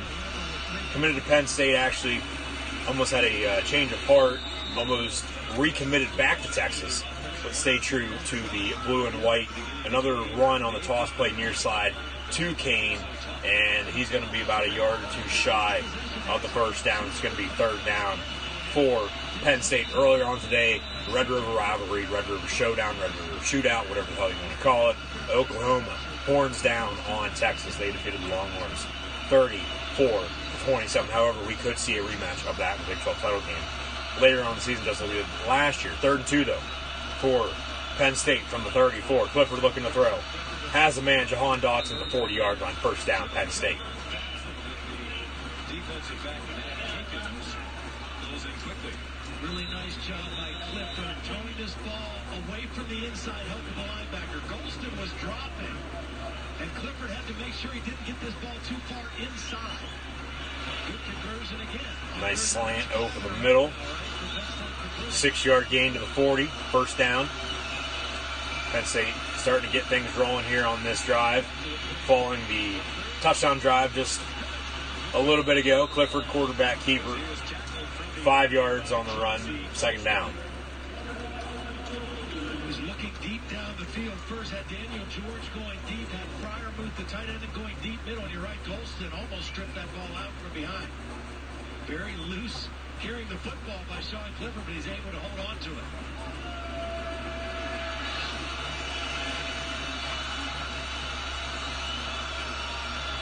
Hamler in motion. Clifford hands off.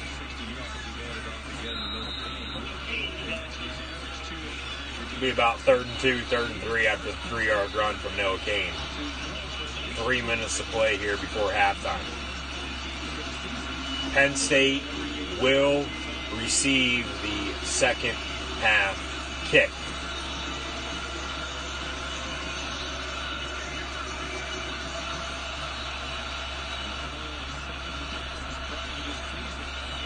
Third and 2. Another run. Kane for another 4 yards. 1st down, Nittany Lions. Out past midfield. He's a little more physical.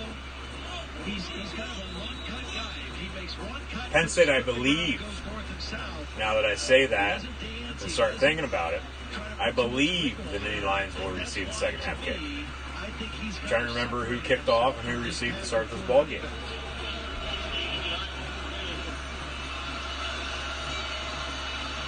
However, it really doesn't matter right now. Got to close out the first half strong. 1st and 10 from the 48. Clifford looking to throw, stepping up in the pocket, and gets rid of it. Throws out of bounds, incomplete, 2nd down and 10.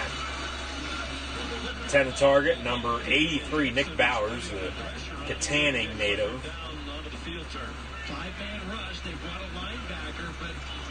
And Iowa once again with some pressure. A little bit of a not so late hit after the play. A good no call. Let him play. I'm tired of seeing all these damn flags on the field. This game's split right down the middle, total yardage-wise. Iowa with one more than Penn State right now with 122 compared to Penn State's 121. 2nd down and 10, though, for Penn State. Clifford looking to throw. Incomplete.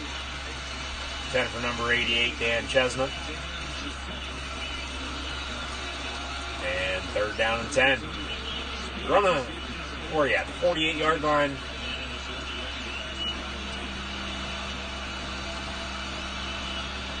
Going to say catch him off guard, run a halfback draw up the gut, but you know damn well they're probably going to be bringing 4 or 5 guys. Hit the tight end. I know you're trying to go to the tight end here on this drive, but nothing's been able to work. But Clifford looking to throw once again. He has a receiver open, ends up throwing to Jahan Dotson a little deeper downfield, incomplete. Hit him right in the hands, incomplete. That should have been caught just past the sticks, but 4th down and 10. Clifford steps up, buys a little bit of time, and makes a good throw. That should have been caught by Dodson, but Gillikin now punt. He actually goes down, though, maybe running in or roughing the punter. No flag. Another good call. However, Gillikin's down with an injury, holding his left leg, his left ankle. That is not good. Jesus Christ. If Penn State has trouble with punting again moving forward, I don't know what the hell I'll do. Penn State has gone, how long? With sucky-ass punters. Ever since Jeremy Boone. Boone was good. Everybody from him until Blake Gillikin literally sucked. I'm sorry if you're watching, if you're a former Penn State punter, or if you know anybody who is a former Penn State punter. But they cannot punt to save their goddamn lives. And now Gillikin going down with an injury.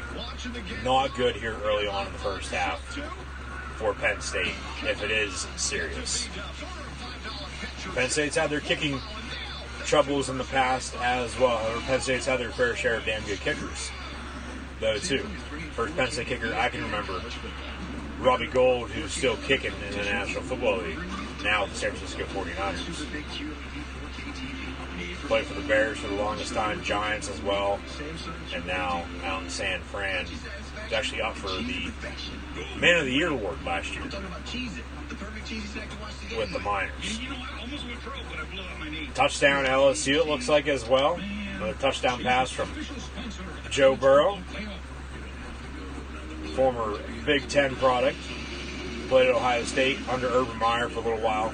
Never played, though, before transferring to LSU. And then he won the job last year, played all last season as the starting quarterback for the Tigers.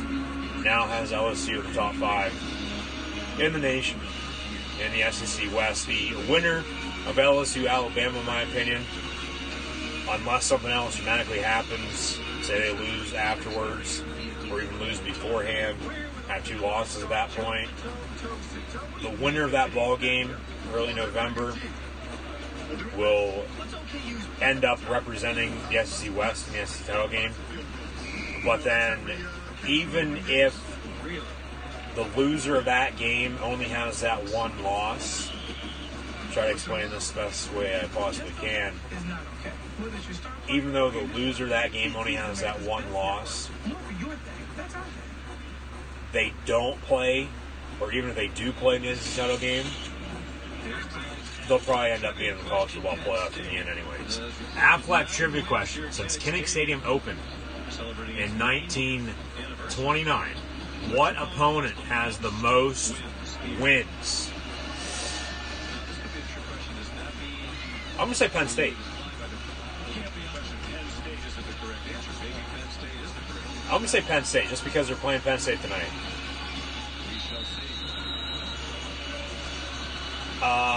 I'm trying to think of other teams Iowa used to play a lot back in the day. Nebraska, Oklahoma.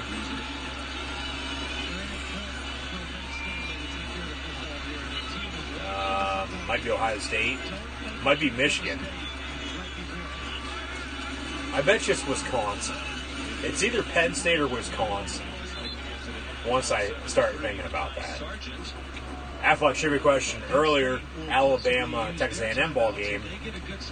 Name the 5 active Culture Bowl head coaches who have won at least one national championship. 2 of them were in that ball game with Nick Saban and Jimbo Fisher. Penn State with pressure. Stanley goes down on a sack inside the 5-yard line. Robert Windsor, Shane Simmons, Cam Brown on the sack. Flag on the play, though. We'll see what this dirty laundry is. Jason Owa as well, holding on Penn State's defense. 10-yard penalty, they'll replay second down. Name the 5 active Culture Bowl head coaches of the national championship. It's Nick Saban, Jimbo Fisher, Dabo Swinney, and then 2 coaches who just made their return to the sideline this year with Les Miles and Mac Brown. Kinnick Stadium celebrating 90 years this year. Niall Kinnick won the Heisman Trophy for Iowa back in the 30s. The opponent with the most wins against Iowa at Kinnick Stadium. I'm going to say either Wisconsin or Penn State. It's probably Wisconsin or Michigan. Pass complete over the middle for Stanley to his tight end out to the 50-yard line. Stanley stands in the pocket, takes a hit. First down and 10 to the 49. Nearing the end of the first half, about a minute to play. Stanley, 3-step drop, has a man once again. First down, Garrett Taylor on the stop. Out of bounds, clock will stop very shortly. I assume, unless we have a stoppage here before halftime, they'll announce the answer for the Aflac trivia question in the second half. I bet you it's any money. It's Wisconsin or Michigan. It might be Penn State, just because we're playing Penn State tonight. John Reed on the coverage. Incomplete. Ball was bobbled a little bit before falling to the ground. Incomplete. Saturday Night Football advertisement for LSU Florida right now for next week. Michigan at Penn State, 7:30 on ABC for the whiteout. Penn State wins tonight. College game day more than likely coming to town. Penn State loses. Game day goes to Oregon, Washington. Fowler and Herbie still come to Happy Valley for the call. 2nd and 10 from the 40. Iowa, Stanley in shotgun looking to throw. Penn State with pressure, incomplete over the middle. Briscar right in the middle of the secondary and almost had an interception. Notre Dame with a very, very big play. They now lead USC 14-3, almost halftime in South Bend. Micah Parsons with the pressure up the middle on defense. Led to Stanley getting rid of the ball earlier than what he expected. And now another whistle. Timeout. We're going to have a timeout by Iowa. Aflac trivia question, maybe? Maybe the answer? Here we go. It's Wisconsin, I bet. Final answer is Wisconsin. 90 years ago, which opposing team has the most wins here? Yes, I have no idea. Purdue. Purdue with 20. Purdue with 20 wins over Iowa in Iowa City at Kinnick Stadium.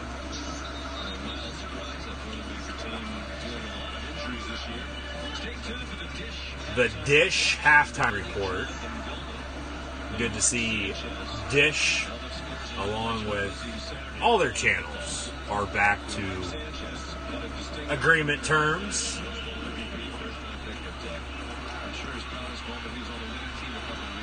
7-3 Penn State leads, 3rd down and 10 for Iowa at the 40-yard line.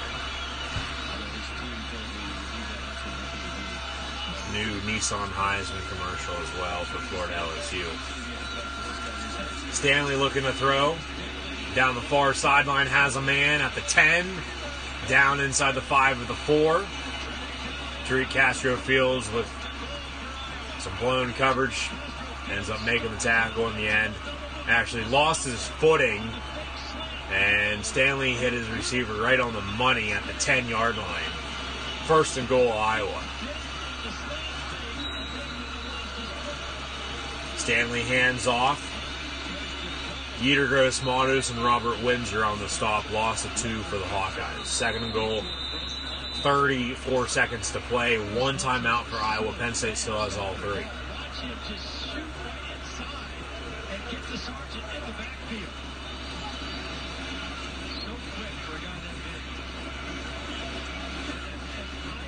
And Iowa actually burns their 3rd and final timeout. They call their 3rd and final timeout.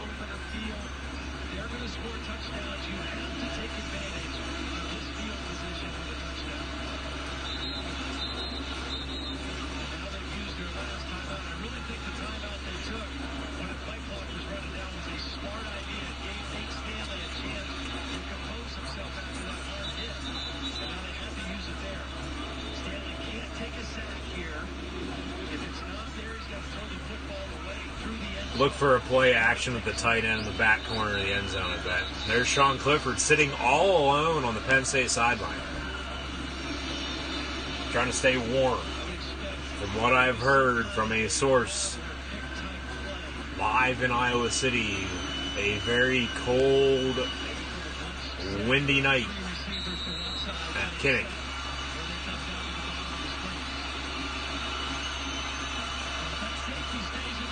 And trips near sideline, out of the shotgun. Maybe a fade to the back corner of the end zone for Stanley. And that's exactly, well, actually over the middle on the slant, incomplete is what he ended up going with. It looked like the receiver was going to cut in and go back out to the back corner. But on the slant, Stanley a little bit behind on the throw. They're behind his receiver, incomplete.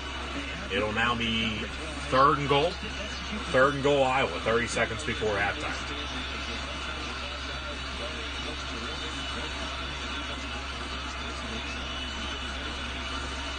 Third and goal from the 6. Trips once again near side. Stanley looking to throw. Penn State with 4. Stanley throws, incomplete. Iowa going to have to settle for another field goal. 1 for 2 on those. So far, made from 47, missed from 44. This will be from about 23, unless they decide to go for it. I would assume, though, knowing Kirk Ferentz, take the points while you can get them. And that's what they're going to do, 24 seconds. Iowa, another field goal. Penn State, 3 timeouts, though. 24 seconds. Probably going to be about 20 after the field goal to potentially drive downfield and put more points on the board before halftime as well. 24 yards officially. And kick up and good. Iowa now only trails the Nittany Lions by 1, 7-6. Very low-scoring Big Ten battle here in the first half tonight. Thanks once again for tuning in and watching. Sean McDonough, Todd Blackledge on the call. Hashtag PSU versus Iowa in this top 25 showdown. The penalty on Penn State to extend the drive, and you get down there to the 5-yard line, you've got to score. You've got to find a way to punch it in, because now Penn State, that's a win for them. They go in the locker room with momentum, and they get the football to start the 3rd quarter. So yes, Penn State does, in fact, start the second half with the football. They will receive the second half kick. Thank you for confirmation, Todd Blackledge. I knew I was right.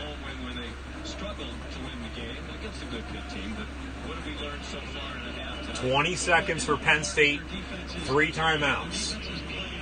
Up 1, 7-6 on Iowa after this kickoff.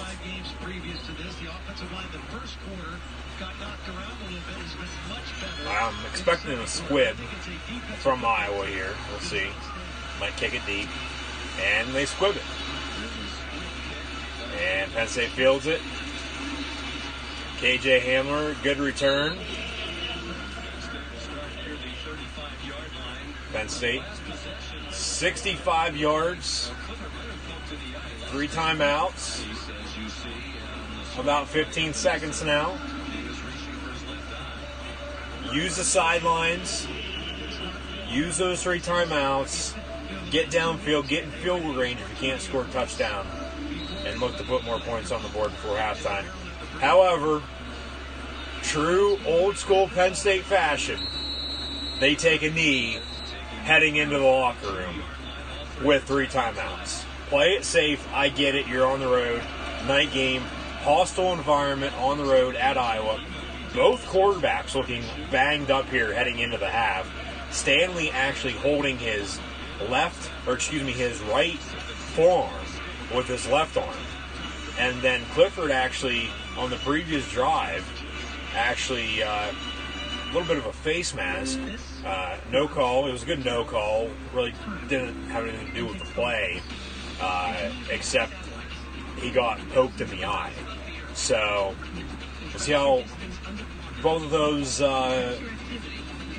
things factor into how both quarterbacks play now in the second half, with Penn State leading the Iowa Hawkeyes 7-6 at halftime in the Big Ten.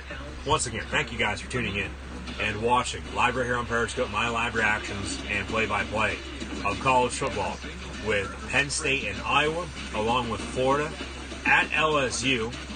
Man in motion near side, 4 wide for Florida now on 3rd down and short, quarterback keeper, and a first down at the 12. So that ball game is now going on. Florida and LSU. It's halftime with Penn State and Iowa. Notre Dame, last I checked, was up on USC, 14-3. However, earlier on in the week, we had a game on Wednesday night in college football in the Sun Belt with App State and Louisiana Lafayette. The Mountaineers won that one. ACC Thursday night, and then last night as well, Friday night, NC State over Syracuse. Miami, Florida, the U defeated the Cavaliers from Charlottesville, Virginia, and the University of Virginia. Pac-12 after dark last night on Friday night on Fox Sports 1. Oregon, 45-3 winners over the Colorado Buffaloes. But earlier on today now in college football, during this recap, right now during halftime with Penn State and Iowa, halftime report for ESPN and ABC on the way. Incomplete pass by Florida in the end zone. Anybody has any updates or any chat questions and comments that you wish to share, let me know in the comment section below. As well, if you're actually watching on playback on YouTube, the links to social media are in the description below. So now the Dish halftime report. And the only touchdown, Sean Clifford, the KJ Hamler, 22 yards to the house. 2 field goals by Iowa. 7-6, and the Lions lead the Hawkeyes.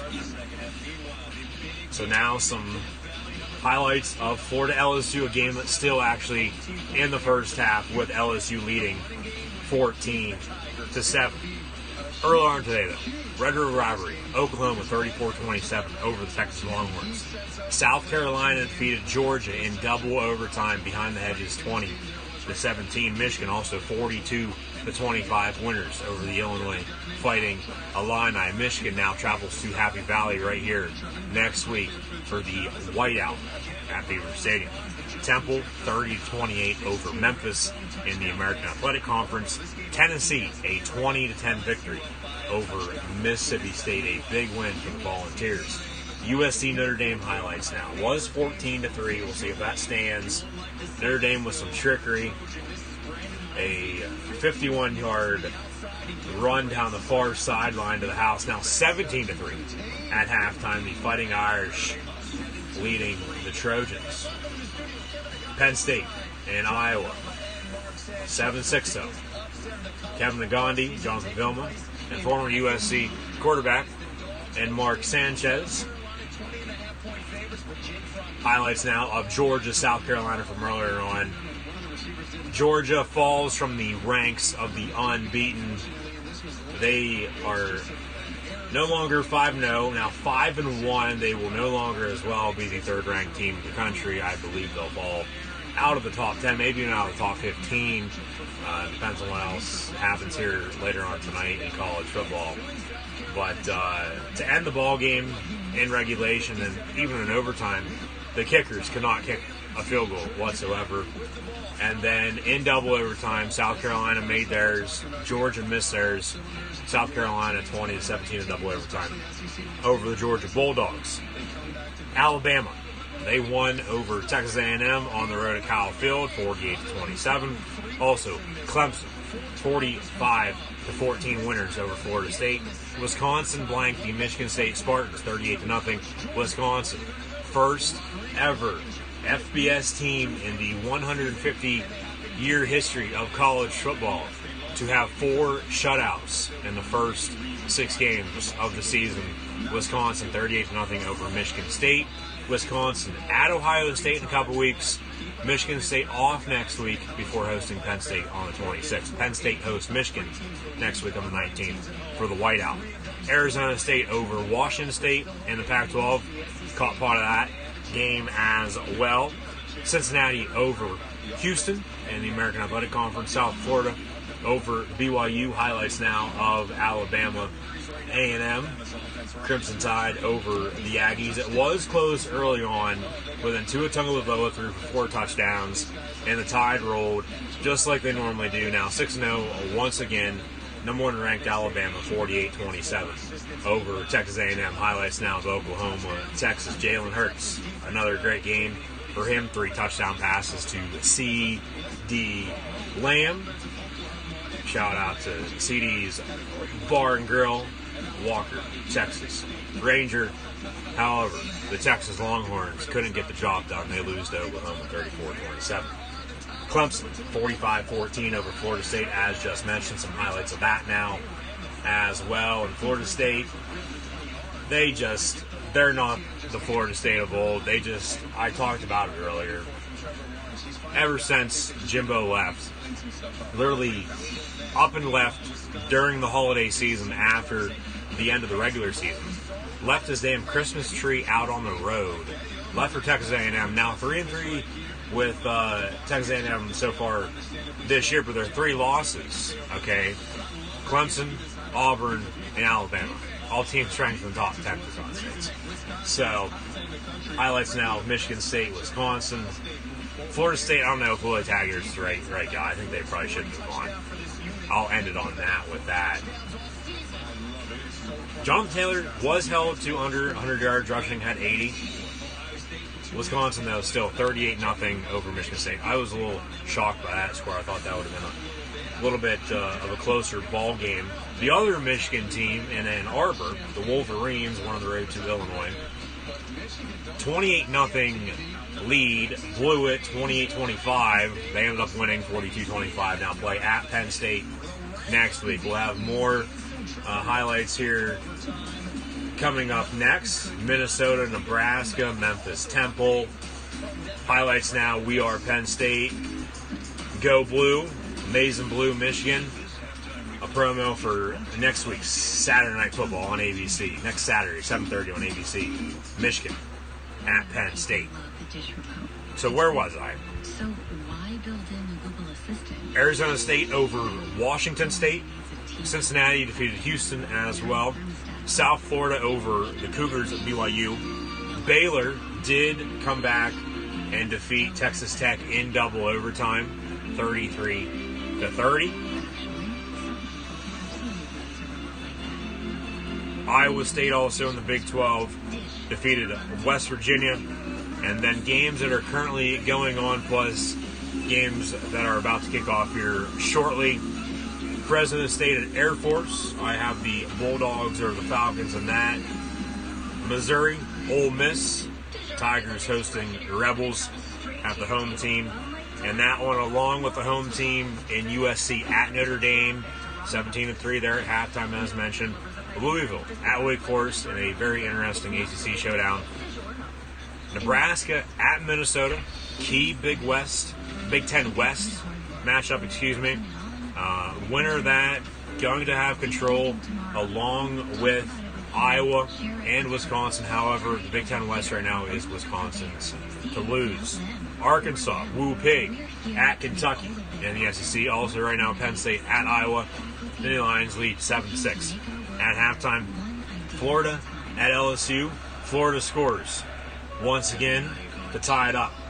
14 apiece as we near halftime in Baton Rouge. Hawaii will visit the blue turf of Boise State to play the Broncos. So an interesting showdown with the Rainbow Warriors and the Boise State Broncos later on tonight, along with Wyoming and San Diego State from the Q in San Diego, along with a 11 o'clock Eastern Time kick, 8 p.m. Pacific, with Washington and Arizona in the Pac-12 after dark. So we'll be staying up for the rest of all these ball games, plus everything later on tonight, plus getting up very, very early tomorrow morning for some NFL action across the pond with the Panthers and Buccaneers. 14-14, they say, Florida LSU during halftime of Penn State, Iowa. Just saw Florida score. So tied in Baton Rouge, Louisville, Wake Forest highlights. Let's check these out. Louisville at the Demon Deacons in Winston-Salem. And Louisville with a little hesitation on the kick return. However, he's going to return at 102 yards to the house for pay dirt. High-scoring game between Louisville and Wake Forest here tonight in the ACC. Cardinals on top of the Demon Deacons, 31-21 at halftime. Highlights now, Texas Tech Baylor game that went final just as the Penn State game got underway with Iowa. Baylor won in double overtime once again, 33-27 over the Red Raiders from Lubbock.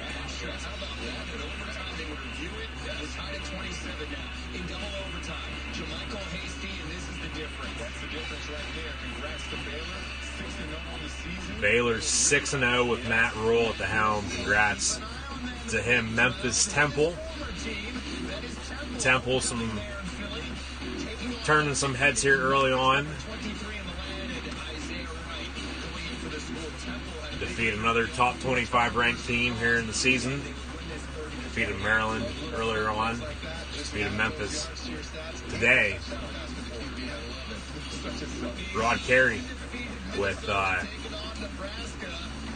very good start with the Owls in his first season, taking over from Jeff Collins, who left for Georgia Tech. GT, very, very bad, losing to the Citadel earlier on this season, and lost once again this afternoon as well. Minnesota, 14-0 lead on Nebraska.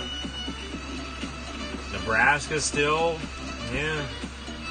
myself included, I thought by now they would have hit the point where, okay, they'd turn on the Jets a little bit and start playing some damn good football. However, that's Minnesota right now in the Big Ten West.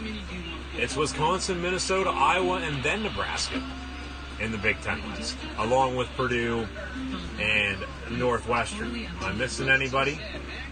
I know I'm missing one. Who? Illinois. Yeah, that's right. Well, Illinois hasn't been relevant since...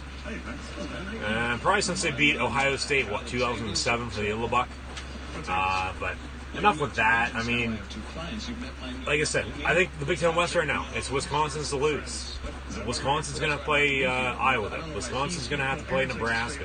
Wisconsin still going to have to play everybody else in the Big Ten West as well, along with going to Ohio State in a couple weeks. Iowa's going to be playing Nebraska. Iowa's going to be playing Minnesota. Iowa or Nebraska playing Minnesota right now. Iowa hosting Penn State tonight. So all these teams are going to play each other one way or another, and then the best two teams, the top two teams in the conference, the best from whether or not they're the best, the top team from the East and from the West will meet in Indianapolis first weekend in December for the Big Ten Championship. So halftime, Penn State leads Iowa 7-6. And we'll get back to the action here shortly when we do return. But tomorrow, NFL. I'll have live reactions, play live right here on Periscope once again tomorrow, so be sure to tune in. This past Thursday night, the Patriots defeated the New York Football Giants. Tom Brady, 2 rushing touchdowns. First time ever he's done that in his career. Also passed Peyton Manning for second all time in passing yards in NFL history. Tomorrow, though, 9:30 here Eastern Time in the US of A. Panthers and Buccaneers across the pond in London, England. Last week, the Raiders defeated the Bears in London. Tomorrow, though, as well, Deshaun Watson and the Houston Texans will go to Kansas City to play the Patrick Mahomes-led Kansas City Chiefs. Seattle Seahawks, Cleveland Browns, Russell Wilson versus Baker Mayfield. Minnesota Vikings hosting the Philadelphia Eagles. Keep an eye out for that poll on Facebook and Twitter, on Gridiron Ring's Facebook and Twitter page. That will be tomorrow's question of the day. So a little bit of breaking news with Eagles and Vikings. Question of the day tomorrow, Sunday, October 13th, 2019. Saints at the Jaguars. 49ers, Rams, Todd Gurley out. Titans, Broncos, along with Cowboys and Jets. Sam Darnold will be returning for the Jets, Jets for Gang Green, as they will host the America team led by Dak Prescott and the Dallas Cowboys. 4:25 on CBS tomorrow. Cowboys at the Jets with Sam Darnold returning from mono. Steelers with Devlin Duck Hodges, a professional duck caller in his own right, will travel to LA. They're actually already out in Los Angeles. They flew out earlier today. Sunday Night Football, Steelers, Chargers up against Phillip Rivers and company tomorrow night. And then Monday Night Football, I'll also be live right here on Periscope. Monday Night Football, Lions and Packers, along with the continuation of the WWE Draft in 2019. Lions, Packers, Monday Night Football, WWE Draft Monday night. Be sure to tune in and watch my live reactions, play of that as well, along with NFL football.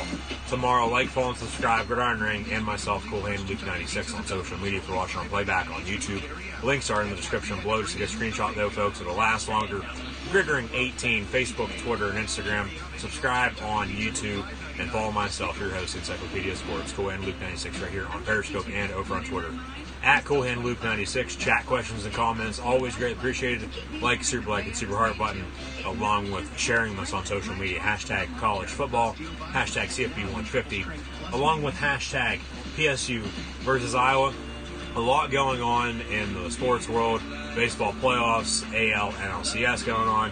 UFC Tampa tonight as well, plus more college football tonight, along with NFL tomorrow and Monday night before Week 8 in college football will begin next week, along with Week 7 in the NFL. Keep an eye out for my videos, prediction-wise, on that, along with WWE Crown Jewel in a few weeks, and then more wrestling videos from being live in living color, live in attendance at WWE and AEW professional wrestling events within the next month. So keep an eye out for all the new content over on Gridiron Ring's YouTube channel, plus more live reaction streams live right here on Periscope. Live reactions, play-by-play of college football, the NFL, and professional wrestling. Once again, thanks for tuning in and watching. I'm Cool and Luke 96. Share this on social media. Chat questions and comments, always greatly appreciated.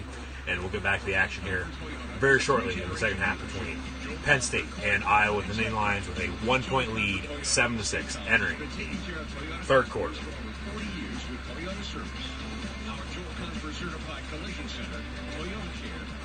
Owners Reward Program, Toyota Rent-A-Car, Toyota Certified Used Vehicles, and our Joel Comfort Auto Detail. Go to joelcomfort.com for more information. Visit us today at Joel Comfort Toyota in State College. It all started when I was little. My parents got me into gymnastics. And it taught me that I need to work hard and things don't just come. Pretty much everybody that I've met are surprised that I'm a substation electrician. I am one of the only women that does this job. I like to climb. It brings me back to being a kid, kind of. It's scary at first. After you do it, it's just like anything else.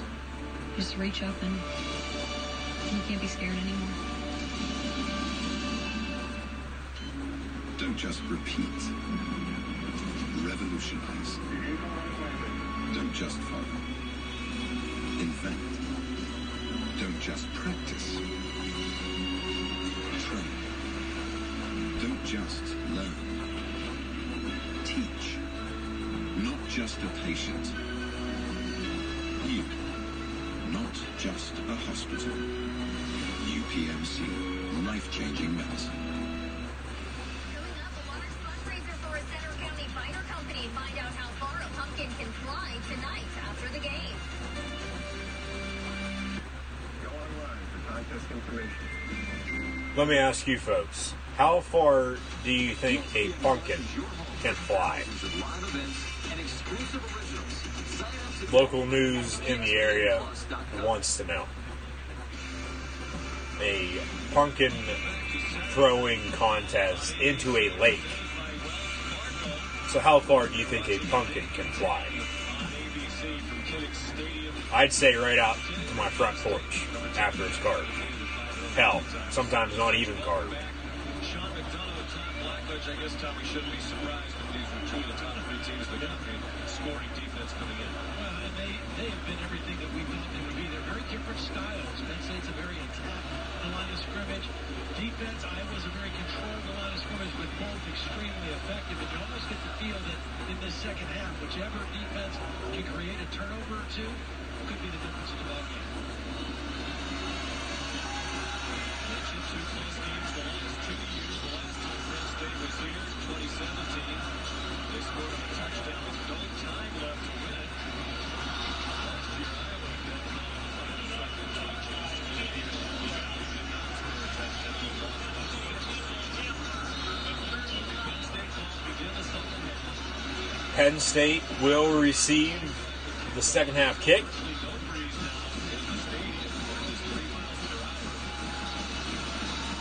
We're underway in the second half from Kenning Stadium in Iowa City. Penn State fields to the goal line. KJ Hamler out to the 20-yard line. That's where Penn State will begin.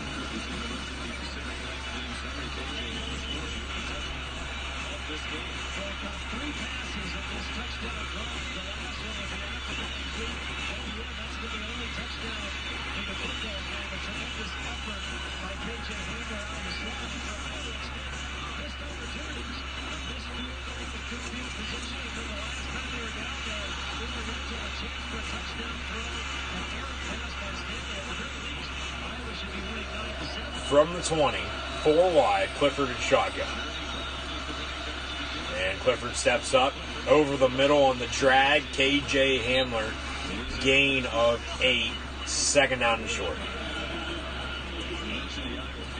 They haven't scored a touchdown against a Power 5 team. We're taking Middle Tennessee State out. They hammered Middle Tennessee. The last touchdown against a Power 5 team was in their win on Iowa State. Clifford fakes a give. Going to keep it for himself. Gets about a yard, third down. Clifford now the yards of Chauncey Golston. That'll be third down and short.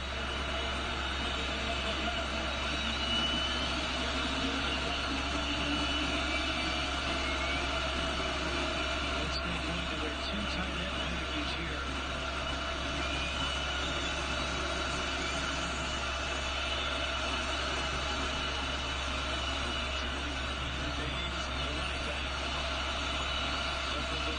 Third and 1. Handoff, Journey Brown, first down, any lines. Just enough for the first down. Penn State moving the chains. Gain of 3 for the Meadville product. Journey Brown in high school, as mentioned earlier and all season long, in high school, 2015 for Meadville in a game against Du Bois. ran for over 1,000 yards and 10 touchdowns in one game. Walked on at Penn State, has since earned a scholarship, screen pass, or a slant over the middle, to number 6, Justin Shorter. First down gain at 12. Right on the money.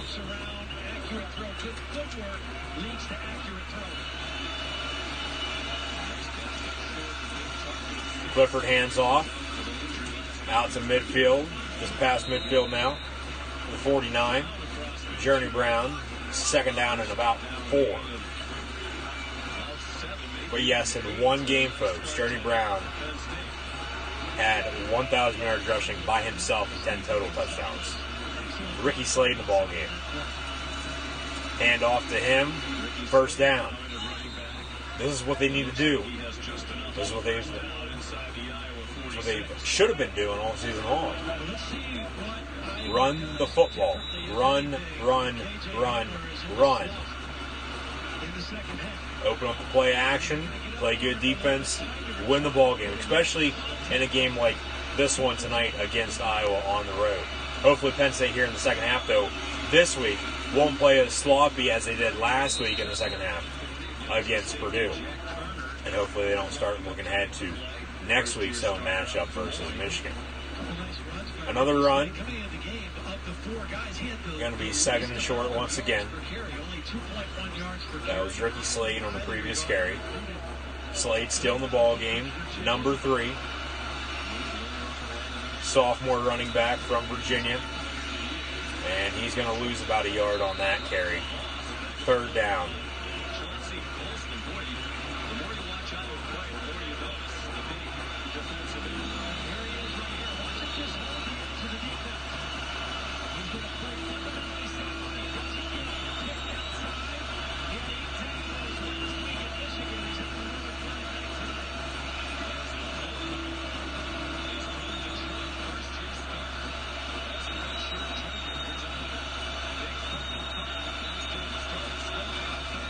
Clifford looking to throw on 3rd and 5, and he goes down back at the 47.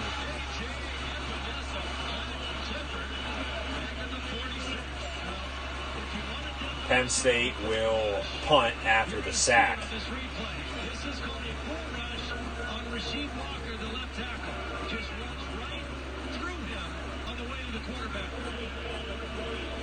Led the Big Ten in sacks a year ago. He's gotten a lot of double teams and chips this year. It's been frustrating. That time he got blocked by one, and he dominated his opponent.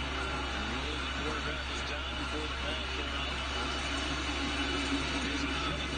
And Blake Gillikin seems to be all right.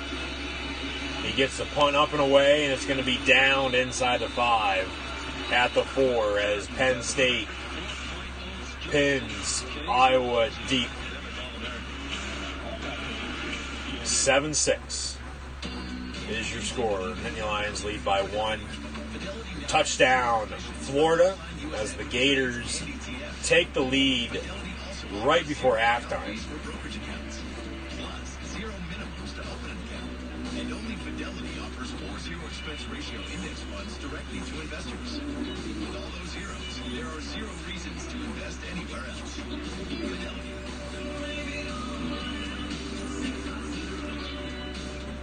It was a tough call, but our new senior VP goes to Mike. This wasn't the first time.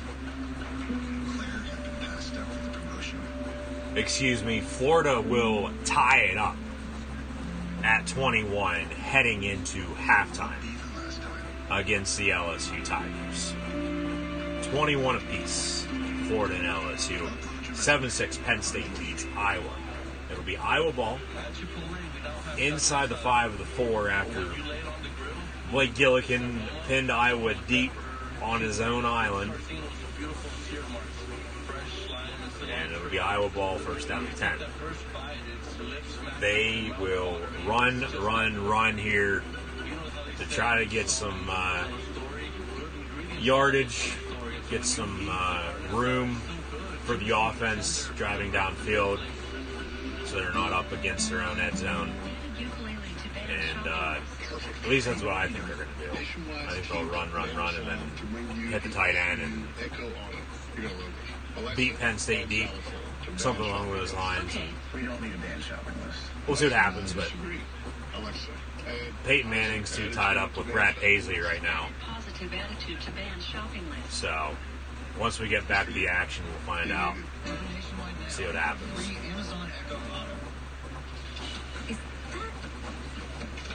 Case it is, Gordon Ramsay handing out samples. Seems like just an okay use of your culinary talents, dude. Yeah, it is smart, guy. Almost like having a brand new iPhone, but not pairing with AT&T. That's true, Gordon Ramsay. Hey, fingers! It's not a buffet. Use the cocktail stick. Cocktail stick. Get the most from your amazing new iPhone 11 Pro on AT&T.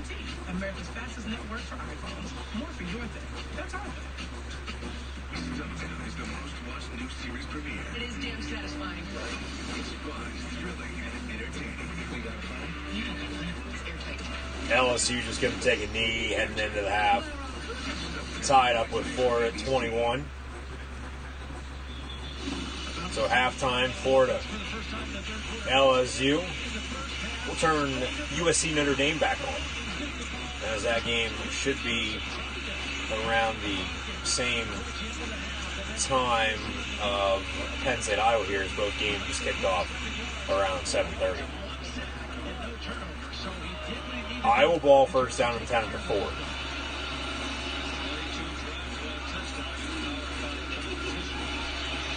Handoff, run out to the 12. 2nd and 1.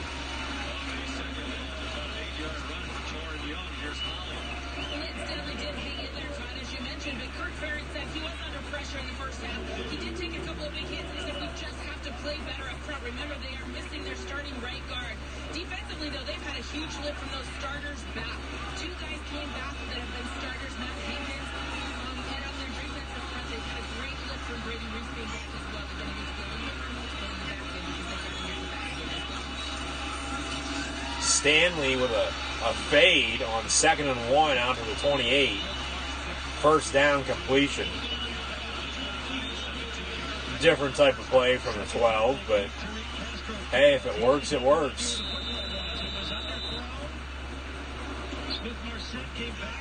Utergross Matos on the stop. Notre Dame putting it on USC now.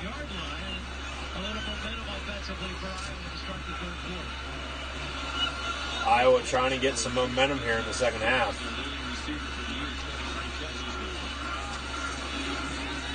Stanley pump fake's going to be sacked back in the 20 by Robert Windsor. This is not on the quarterback. Here's Windsor right here. He's just going to run right through the center and the left guard. And when pressure comes from the middle, a quarterback has no chance. I mean, he did not have enough time to do anything on that play. Windsor with a wrestling-like takedown on the sack on Nate Stanley inside the 20 at the 18. 2nd and long. Couple sacks apiece for both defenses here tonight. And pass dropped, incomplete, 3rd down.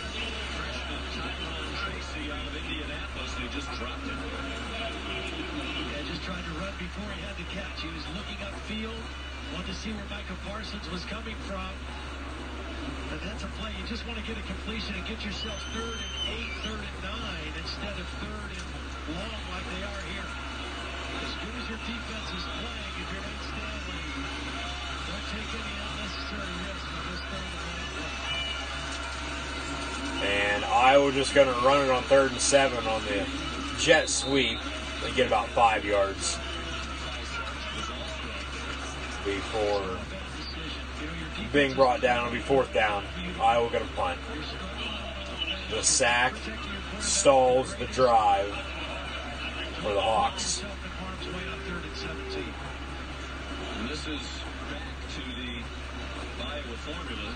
They were out of character last week with all the penalties and sacks allowed. Neither team has committed a turnover tonight. And it's been penalty-free as well. Iowa has not committed a penalty. They had 8 last week. punt up and away. Fair catch at the 30. Hamler fields it. Fair caught. First down. Penn State after the commercial break. Notre Dame 20-6 on USC after an SC field goal. So it's either go Irish or fight on. Notre Dame 20-6 at home against USC. They always play in the middle of the season if USC is playing at Notre Dame. However, if Notre Dame plays at USC, it's always the last game of the season. You guys ever notice that?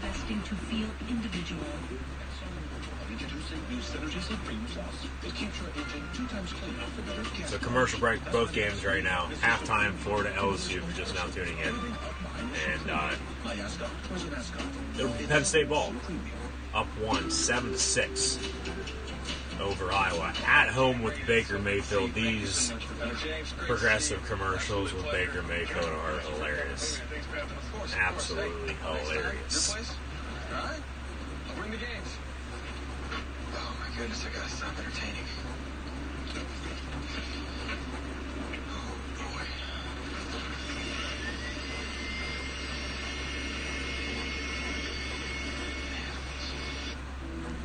The Goodyear blimp doesn't show up for just anybody. So don't be just anybody. Be blimp-worthy. Goodyear, more driven. This football season, bring more to your game day with General Mills Tailgate Nation recipes. See what you can create at wearetailgatenation.com. Start selling your waffle maker. The time it takes to toast a waffle. Not using it? Just sell it, ship it, and get paid. With Mercari, the selling app.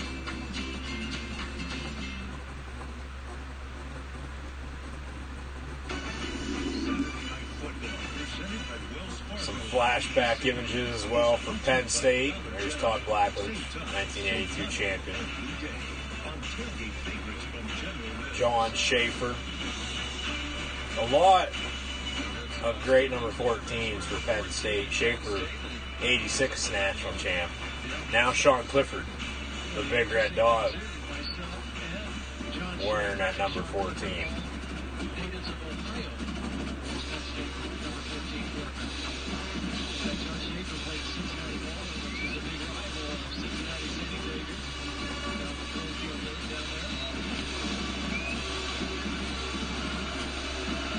First and 10 for Penn State at the 28.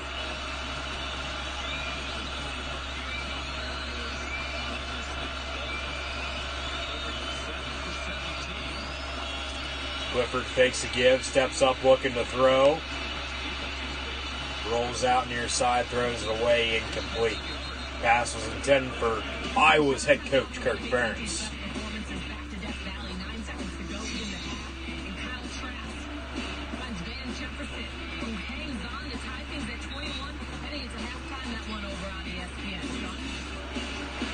Flag on the play. It's against Penn State. Holding on Rasheed Walker, number 53. 10 yards. Replay first down. 7:43 to play in the third.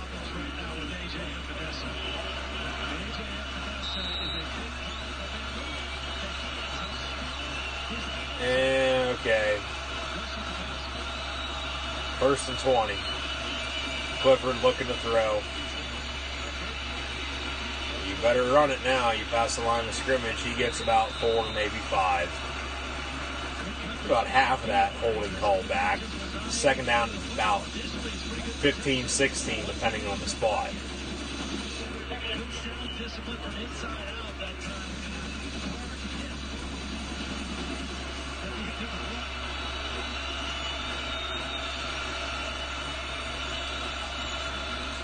Iowa bringing pressure off the edge. Pass incomplete.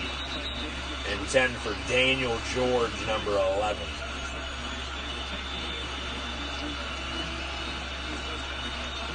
Big third down coming up.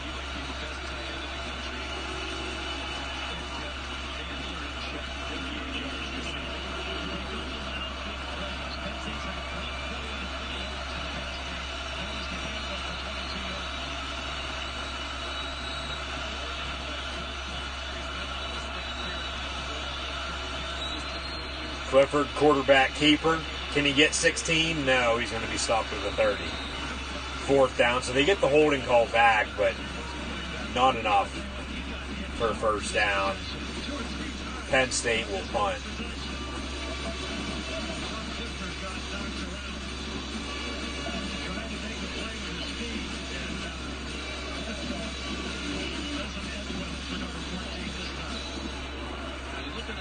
Tough drive for Sean Clifford.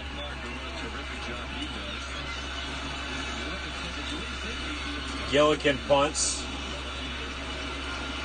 Almost blocked. Actually, almost fair caught. Did Iowa touch that? Pick that up, Jonathan Southern, running in the end zone.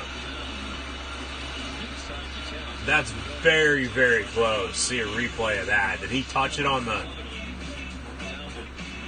Okay, it bounced. Ooh, that's close. A 62-yard punt by Gillikin, but I'd like to see an angle from the other side if it did, in fact, touch the returner for Iowa. Because if it did, that's a fumble. And then Penn State downed it, it'd be Nittany Lion ball.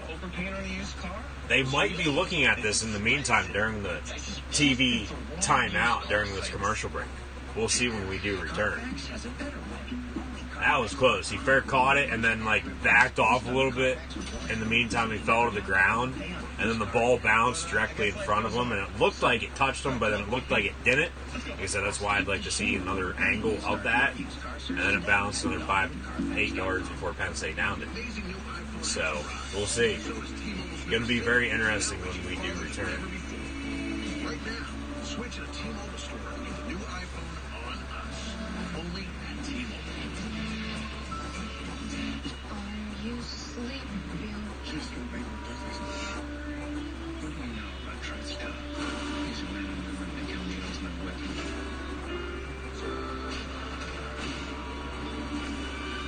What's that song? I hate so much out for the cause. So these people are still out there, just asleep?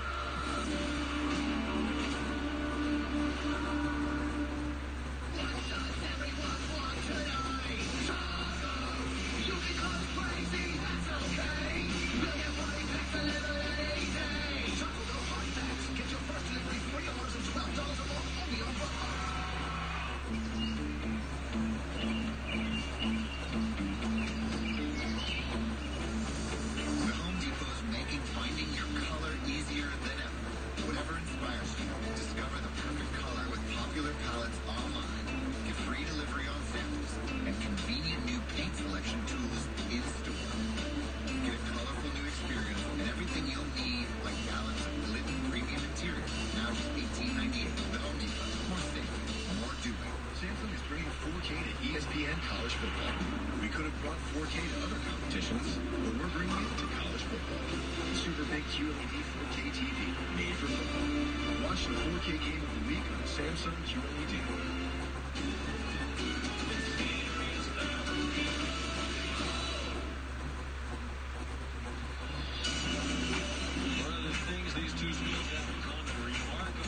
Rick Bingle, Joe Paterno, Bill O'Brien, and James Franklin.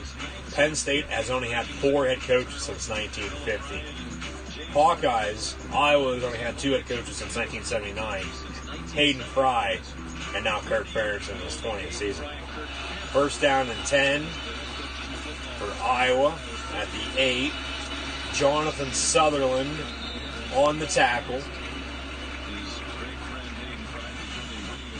Saturday Night Football next week.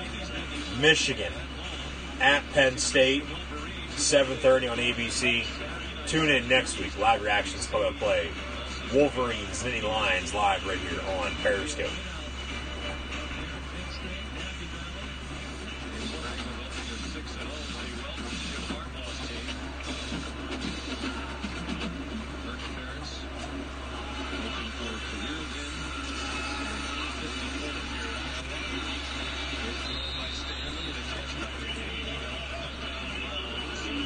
Pass complete, about a yard shy of the 1st down marker though for Iowa.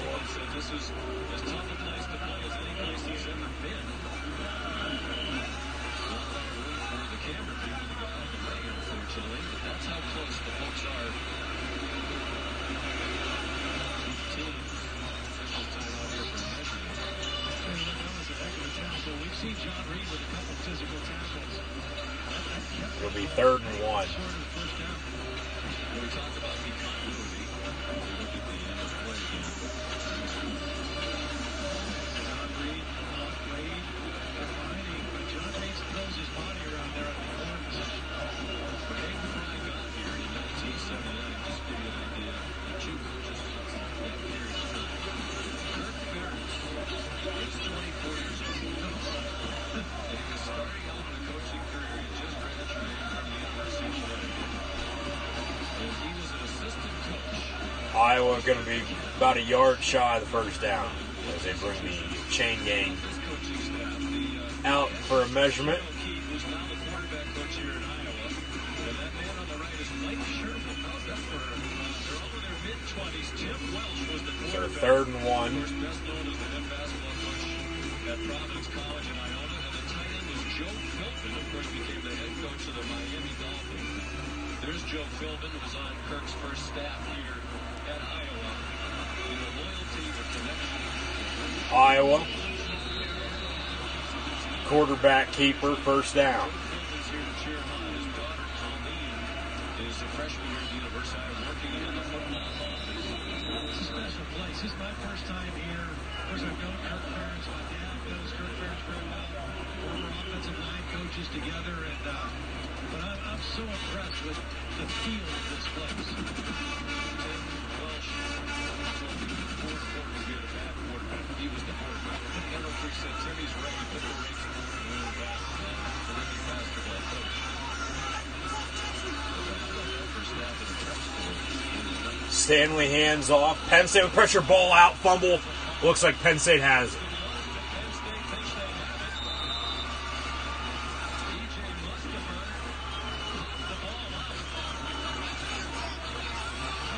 And it is Penn State ball. Fumble recovery. Penn State comes up with it. Penn State ball, first down and 10.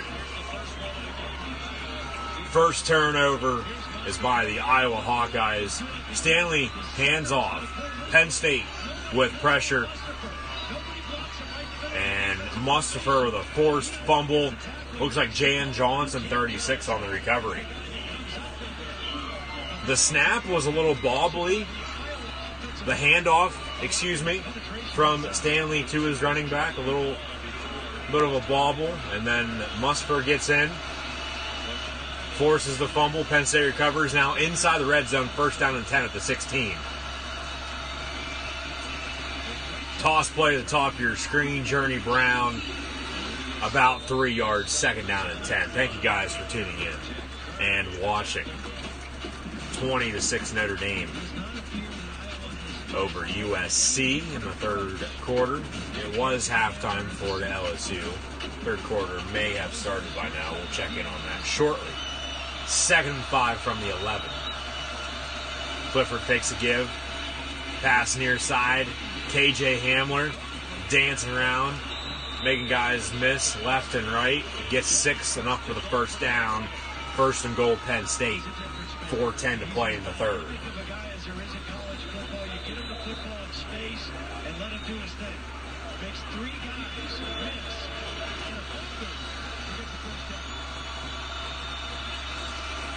Clifford hands off, Journey Brown. Journey Brown gets in the end zone. Touchdown, Penn State. Flag on the play. God damn it, probably going to be coming back to a hole. Fuck. Come on, Will Fries. Fuck. Holding on Will Fries, the right tackle. And that's a good call. That's a clear-cut hold on Will Fries, who was right in front of Journey Brown, who walked in the end zone for a touchdown. So, 10-yard penalty coming back. Iowa, 1 turnover. Penn State, that's why they have the ball now. Iowa, no penalties. Penn State with 4 for a total of 40 yards. First and goal from the 16. Clifford on the slant over the middle, complete. Freiermuth at the 5. He gets in the end zone. Touchdown, Penn State. Penalty or not, 1 play later, Patty Freiermuth finds pay dirt. Was he down before he in the end zone. His knee's down with the 1, but he looked like the ball is right at the goal line. He might be an inch short. However, that's a touchdown. Nice pylon cam angle right there. They have to find undisputable video evidence to overturn it. It's a touchdown on the field. I think if they do look at it, it's going to be a touchdown in the end anyway. I think it'll be confirmed, or at least stands. I think that's going to be a touchdown. Slant over the middle from Clifford to Freiermuth. And Clifford, 2 touchdown passes on the night. Can you turn that a little bit, get the pylon cam? Right now, okay. He catches about the 6-7 yard line, makes a man miss at the 5, and then dives. Knee down right there at the 1. And then the ball by that point's over the pylon, or over the plane, excuse me, in the end zone for a touchdown. So they're looking at it right now. It's under further review. Ruling on the field is a touchdown, Penn State. Once again, they have to find undisputed video evidence to overturn it, and I do believe it's going to stand. I think it will continue to be a touchdown. Penn State will have a 13-6 lead pending the extra point by Iowa's own Jake Penninger, a sophomore kicker from the state of Iowa. It's a touchdown. What do you folks think about that? If you are watching tonight's ball game live with myself, your host, Encyclopedia Sports, Cohen Luke 96. You're watching the game live along with watching my live reactions post play. Do you think that's a touchdown? I think it is. Nice simple RPO, fake to give to Journey Brown, find Freiermuth over the middle. What have I said all season long when I say earlier? Go to the tight end. What'd they do? They go to the tight end, and they hit the end zone for a touchdown. Under review, and we'll see what happens. And normally when it does take a while to look at it, it'll end up standing because they can't find anything.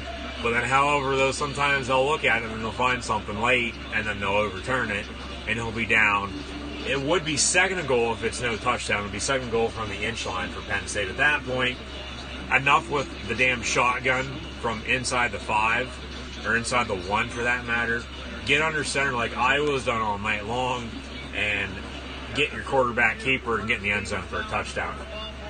And his knee was down before he broke the plane. Call is reversed. No touchdown, Penn State. And it'll be second and goal from the 1 for Penn State, up 7-6 still. After his knee was down at the 1 yard line. Second and goal, Nittany Lions. And this is one play after a holding call on which Penn State had scored. Second goal from the 1. In shotgun, Clifford hands off. Journey Brown and gets stuffed. What do you know? What I just say, get under center and punch it in. Well, Sean, you said it was right. I mean, to me, that is not enough to reverse the call, but it's close. I don't see anything that clearly 100% made it short.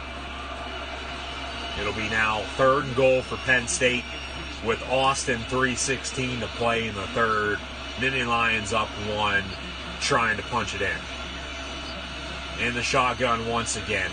Clifford, quarterback keeper, jump pass and throws it away.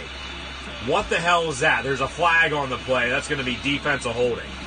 Good decision by Clifford to throw it away.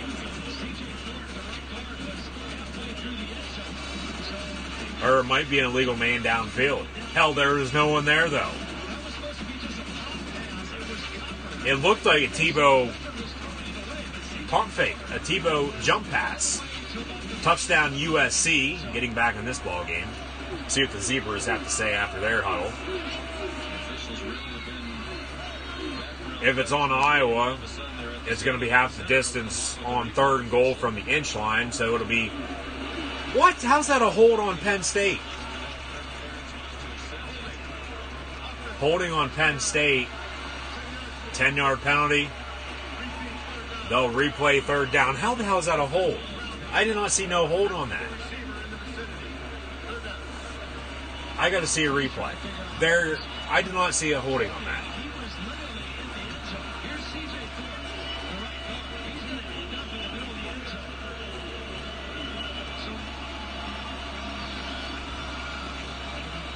It's goal line situation, for God's sakes.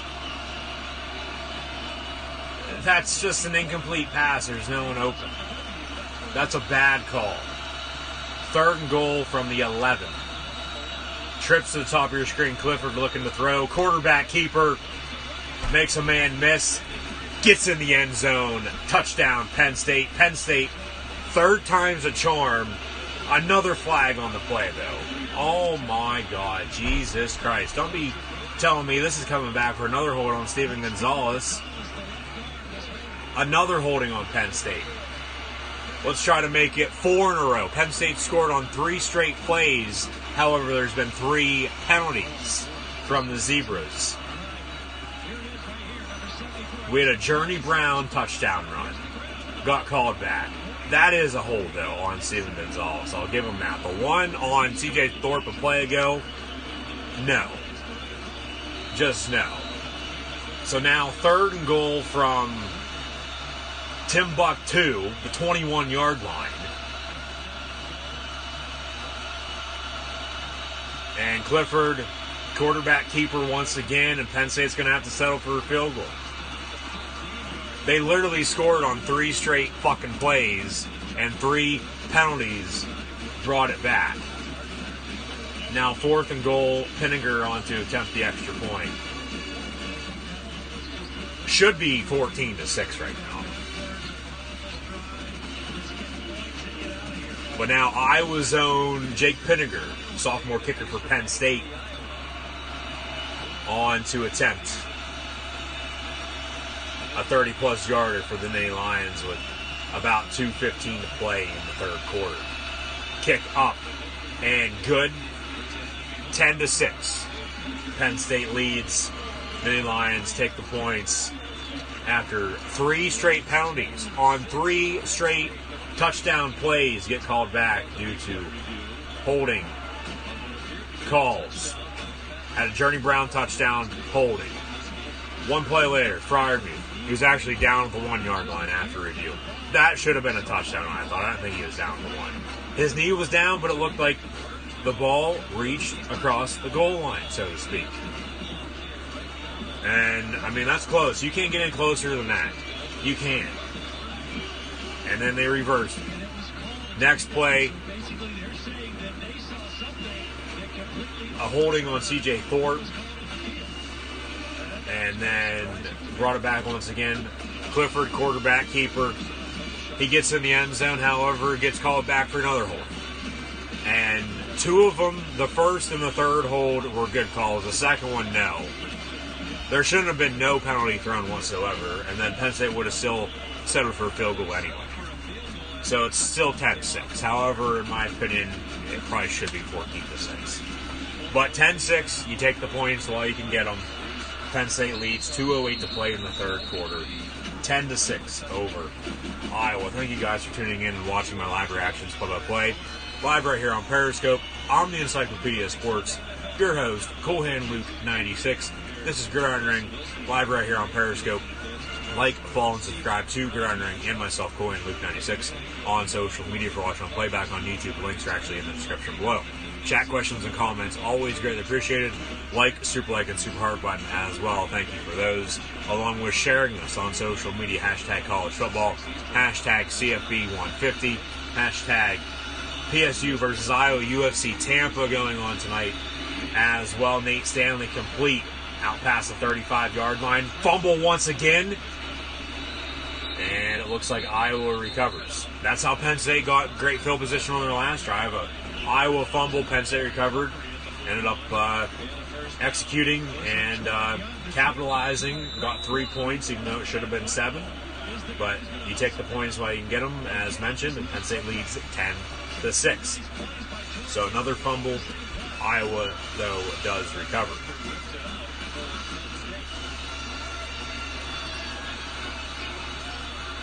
From the 41, Iowa, Nate Stanley under center. Hands off. Cuts back near side on the misdirection. Garrett Taylor on the stop. MLB playoffs also going on. NLCS earlier on this afternoon. ALCS currently going on with the Yankees and Astros. Nationals did win 3-1 to now go up 2-0, 2-0 in the NLCS over the St. Louis Cardinals. Anybody have any updates on Yankees Astros, please don't hesitate to let me know. 2nd and 4 from the 47. Notre Dame leading USC 20-13, flag on play, roughing the passer. Stanley hands off once again, though, for Iowa on 2nd and 4. Tariq Castro Fields, number 5, on the stop. Going to be about 3rd and 1, maybe a first down, though. Going to be 3rd and 1 under a minute to play in the third.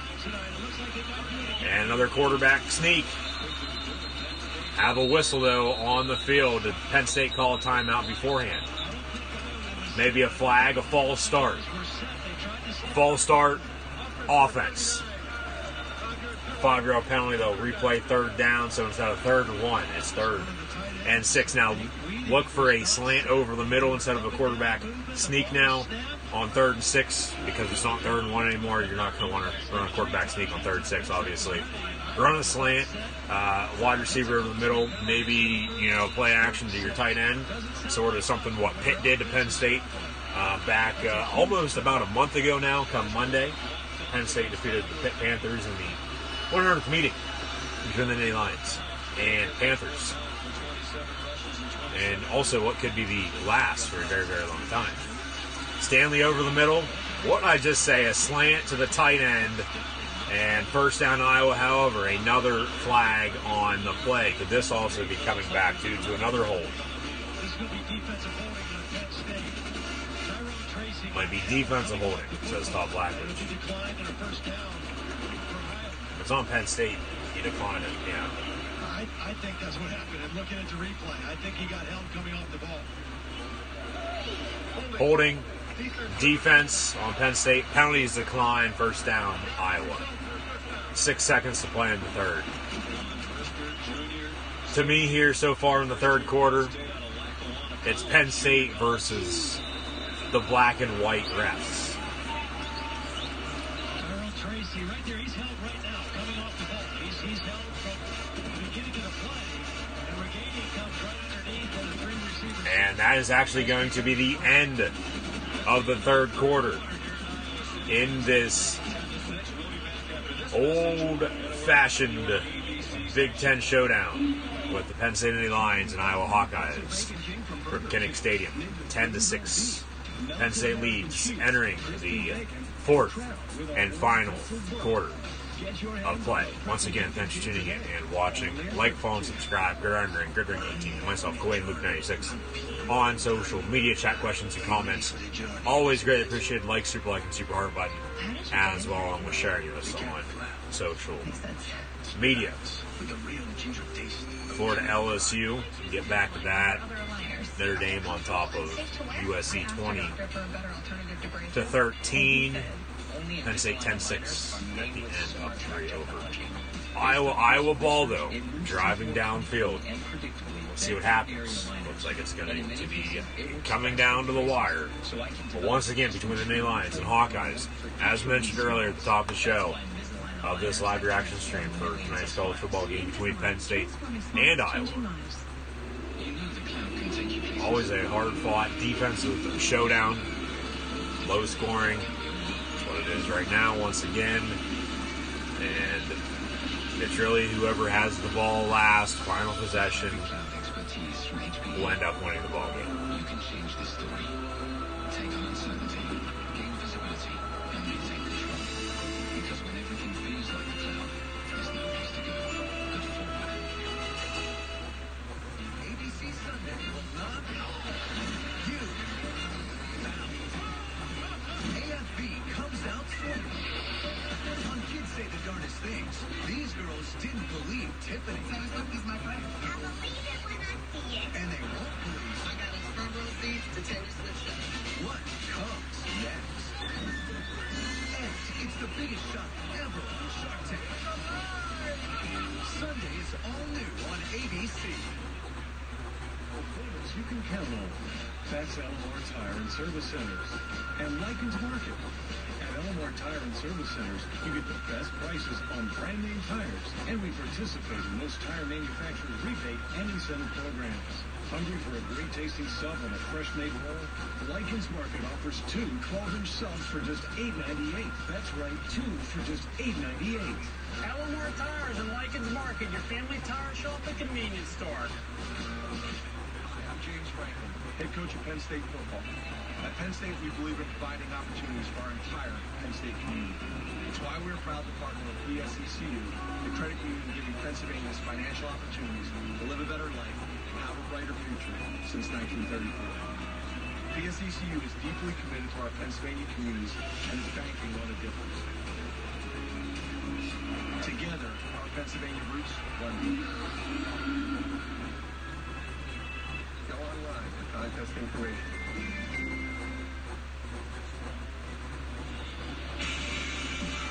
Welcome back to Saturday Night Football on ABC, presented by Wells Fargo. Defensive struggle, as you might expect, between teams that are second and third in the country. The scoring defense comes First down and 10, Iowa. Penn State leads 10-6, but it's Iowa on the lead. There's a 37-yard line to Penn State, first and 10. Man in motion, Iowa, right to left across your television screen, radio, and audio dial. Talk about a hold. That's a hold against Iowa on Robert Windsor. No flag. Pass thrown out of bounds, incomplete by Nate Stanley. Good decision by Nate Stanley. I'll tell you what, Windsor is really creating some havoc on the inside. Nobody really open.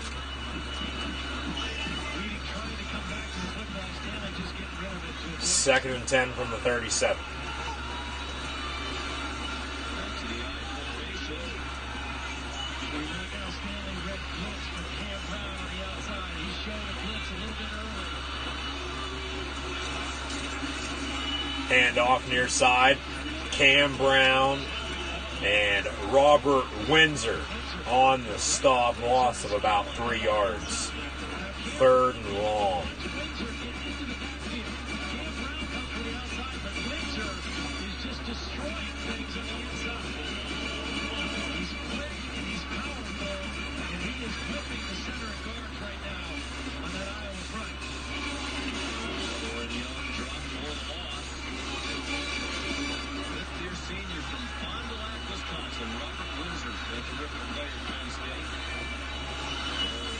Stanley looking to throw. Incomplete. Receiver couldn't get lined up with the throw towards the far sideline. A little bit underthrown. Incomplete. Iowa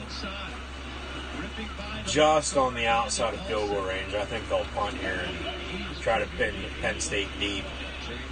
They could attempt a very, very long field goal, though, if they wish.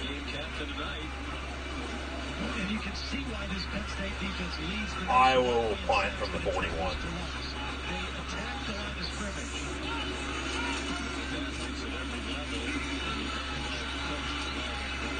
Hamler, fair catch at the 10-yard line.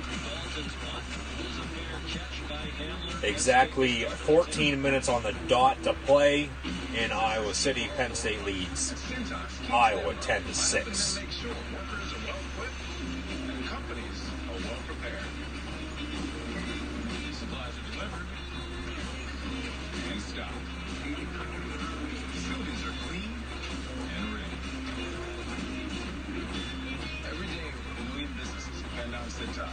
Get Cintas and get ready for the workday.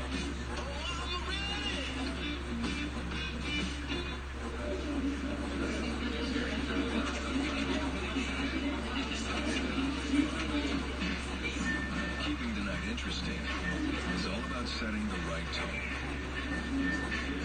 Lower carbs, lower calories, higher expectations.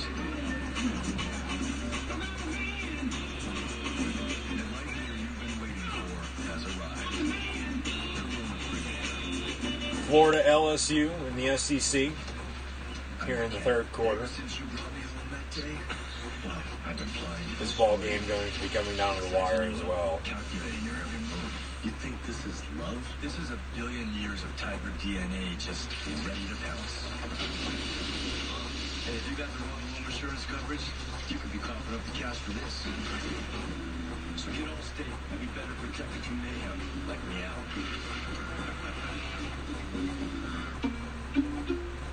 Another thing I like about the grilled nuggets is they taste fresh, juicy, and delicious. Quite frankly, eating them plain in their own seasoning really hits the spot, and it tastes like grilled chicken in your backyard. They definitely got it right.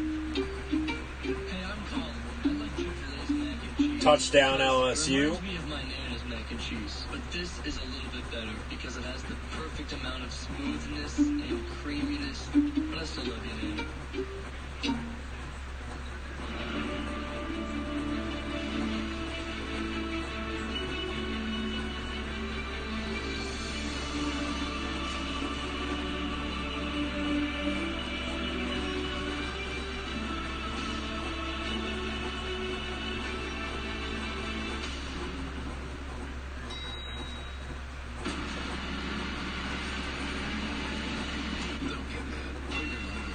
Trades easy-to-use investing tools.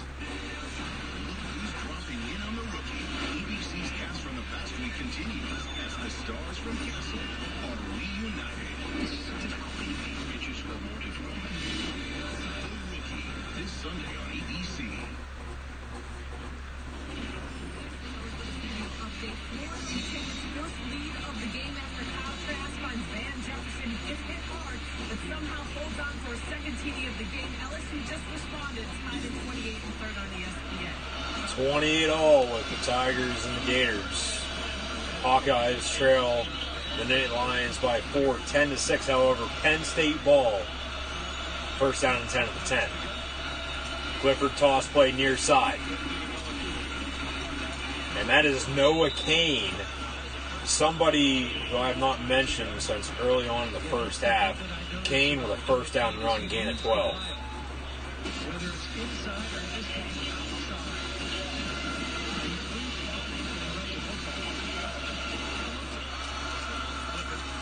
Another run, Noah Kane out to the 26, gain of 4. 2nd and 6.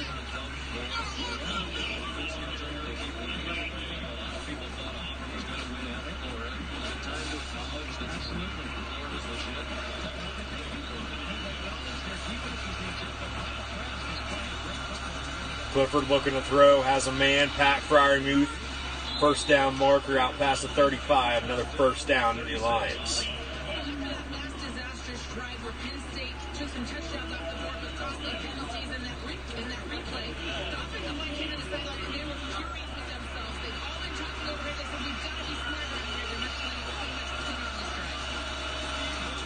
Clifford hands off on first down and 10, gain of 6 for Noah Kane. They keep asking James Franklin, is one of these running backs established himself now as the lead guy?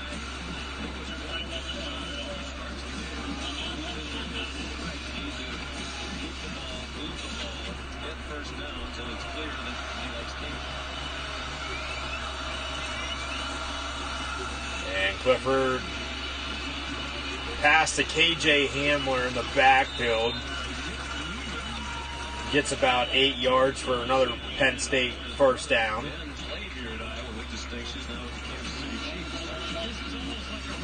Fake the give to Kane and a lob to KJ Hamler in the backfield. He makes a man miss him.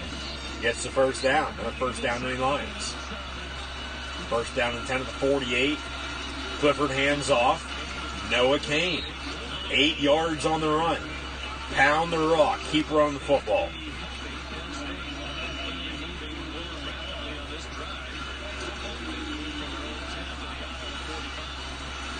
Second and 3, another run. Noah Kane. Hold on to that ball. First down right at the sticks.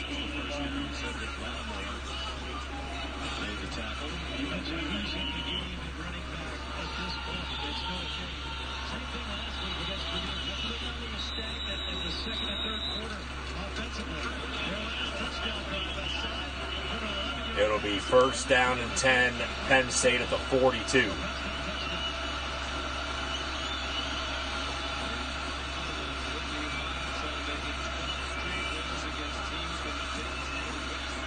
Clifford pass at the top of your screen. KJ Hamler once again gets a yard. Some extracurricular after the play.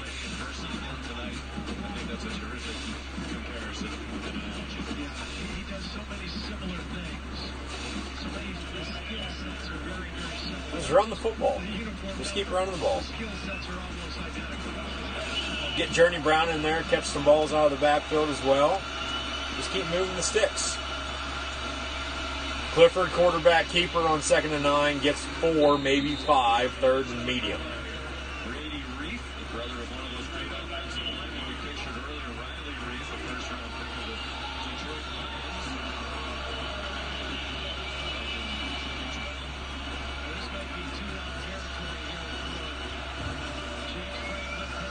Notre Dame with another field goal, 23-13. The Fighting Irish lead the Trojans 28-all. Florida, LSU 10-6. Penn State leads Iowa. Pass incomplete on 3rd and 4, intended for KJ Hamler. 10:21 to play. You punt. You play defense.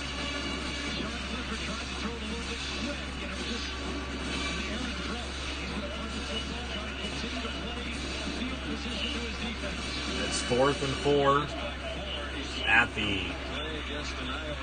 37. Jordan Stout, long distance field goal kicker, could make it, but rather punt with Gillikin. Penn, Iowa deep once again. Penn State downs it inside the 5 once again at the 4-yard line. And it'll be 1st down and 10 Hawkeyes when we return down 4, 10-6 to the Nittany Lions. Good decision to punt, play defense, rely on your defense to win you this football game. Run the football, play good defense, you win. This is Jerry learning that he's still paying for the stuff he's not using. He's seeing his recurring payments in Control Tower and the Wells Fargo mobile app. This is Jerry canceling a few things. This is Jerry appreciating the people who made this possible. Oh look, there they are. This is Wells Fargo. Rated M for children. We're for a little fight. The war begins now. Let's plan. Call of Duty Modern Warfare returns October the 25th. Modern Warfare 2, in my opinion, the best Call of Duty game. Very happy to see Modern Warfare is coming back. Where's everybody going? This game's not over. So we're not the best. Our kicker stunts his toe on the ball. And pretty sure our mascot has his costume backwards. This is our team. You know?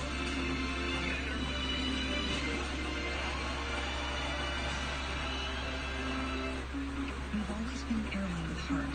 It's guided our decisions. It's driven our people. We know that when you put a heart on your plane, people are going to expect more from you. And that's exactly why we did it. What kind of monster schedules their wedding on game day? Send them a toaster and get to B-dubs, where the dress code is stain shirt optional. LSU with a sack. Crowd really into it now. Tie ball game with the Gators and the Tigers, 28 apiece in the 3rd quarter in the SEC. 10-6 though. Penn State leads Iowa. 10 minutes to play. Iowa ball. 1st down and 10 at the 4-yard line after the Penn State punt. Penn and the Hawkeyes deep.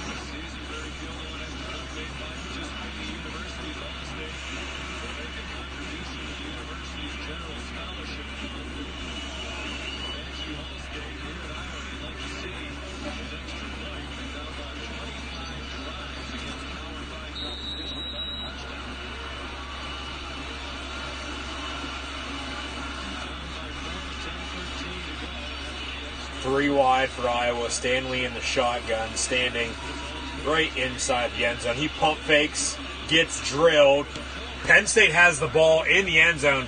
Was that an incomplete pass or a fumble? They say touchdown Penn State. What a turn of events. Rolling on the field is an incomplete pass as the white capper comes in and says incomplete. No touchdown Penn State once again. They'll definitely be looking at this. Stanley pump fakes. Stanley pump fakes, and then the ball comes out. It looks like the ball was going forward a little bit. Shaka Tony with the pressure. Let's call up Tom Brady, see what he has to say on that. They do blow the whistle just before the snap, and they will be taking a look at this. James Franklin calls a timeout. And a good timeout. Refs could be looking at it here. John O'Neill, the white capper, over there talking with James Franklin. The officials also talking with Kirk Ferentz.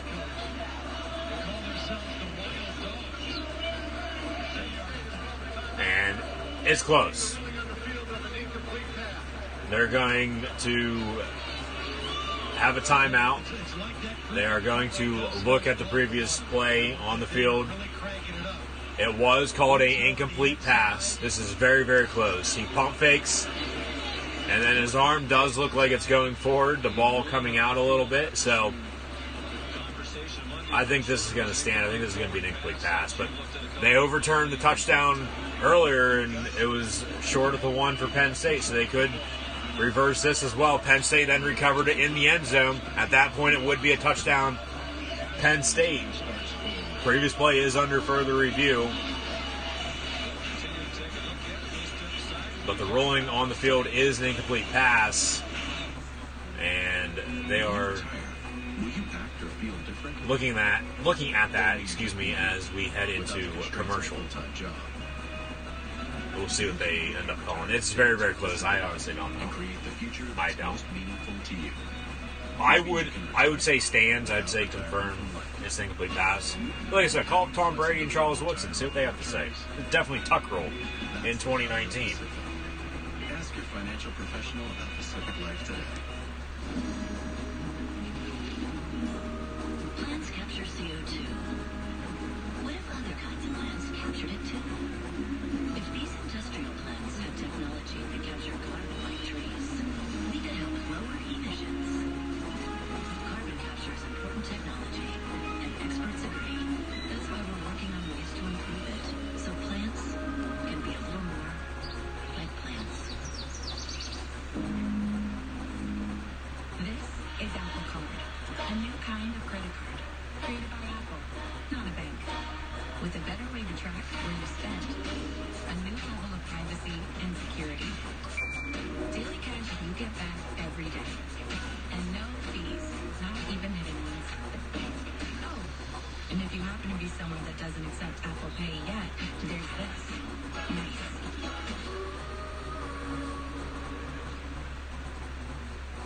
Crunchy satisfaction, the cheesy perfection. Oh, who's winning? I'm talking about Cheez-It, the perfect cheesy snack to watch the game with. You know, I almost went pro, but I blew out my knee. You don't have any knees, Cheese. LSU with the ball. Cheez-It, official sponsor of the college football. 40-yard line. Another handoff from Joe Burrow. 6-yard gain on the play. TV timeout for Penn State, Iowa, reviewing the previous play on the field of an incomplete pass, fumble in the end zone by Nate Stanley.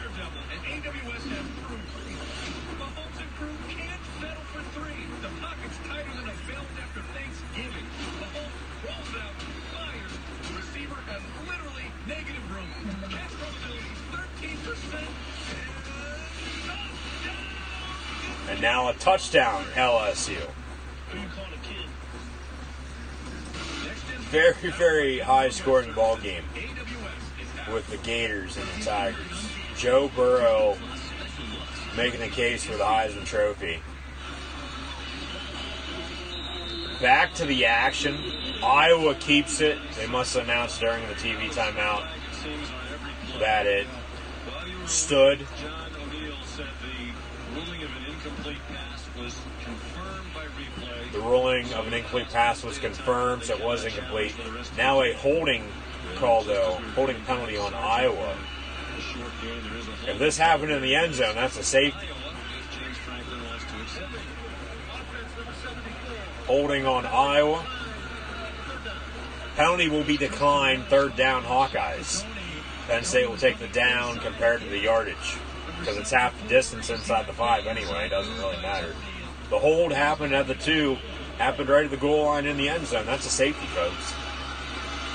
3rd down, under 10 to play. Penn State leads by 4. 2 years ago, Penn State at Iowa, we had a safety in this very end zone.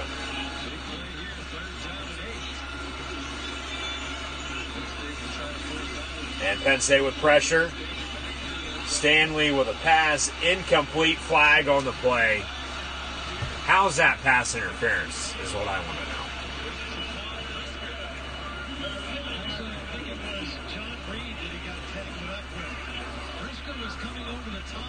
Wow. Like, come on, give me a break. Pass interference on the defense. Automatic first down for Iowa. Let's see the replay. And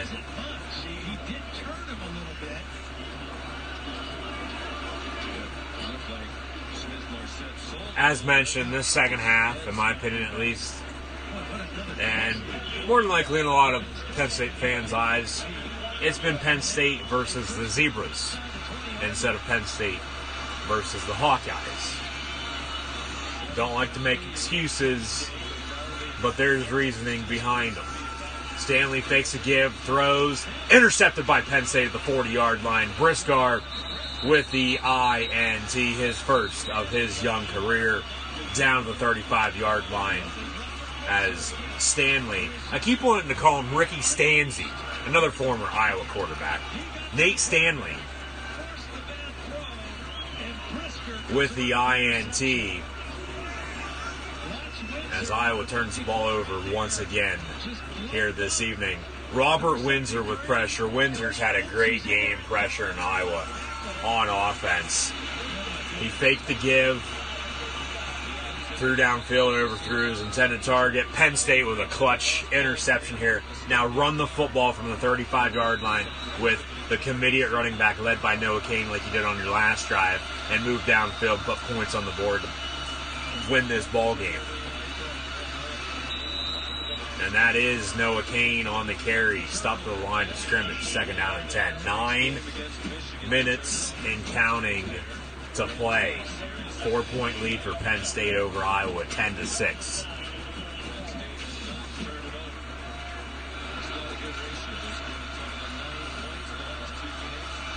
Clifford, quarterback keeper. 5 yards for number 14. 3rd down. Slow it down a little bit. You don't need to be running back-to-back plays, 2 consecutive runs in a 20-second span. Slow the hell down. Work the game and play clock. You have a 4-point lead. Get in field goal range.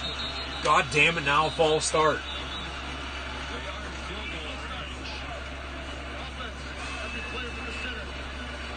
Yeah, false start on the whole offensive line except for everybody but the center.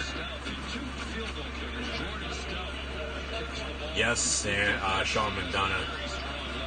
I myself, along with a lot of other Penn State fans, know that Penn State already has 2 field goal kickers, Jake Pinniger and George Stout, but thank you for relaying that information for the rest of the country watching in primetime on ABC. Penn State leads 10-6.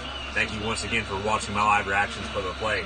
Live right here on Periscope. Chat questions and comments always greatly appreciated. 3rd and 10 for the Nittany Lions from the 35. Clifford fakes the toss. Quarterback keeper, 11 yards for number 14. Clifford, first down, Nittany Lions. Faked out the DN by a mile. Faked the toss to his running back, quarterback keeper. They've been running that a lot tonight, and it's been working.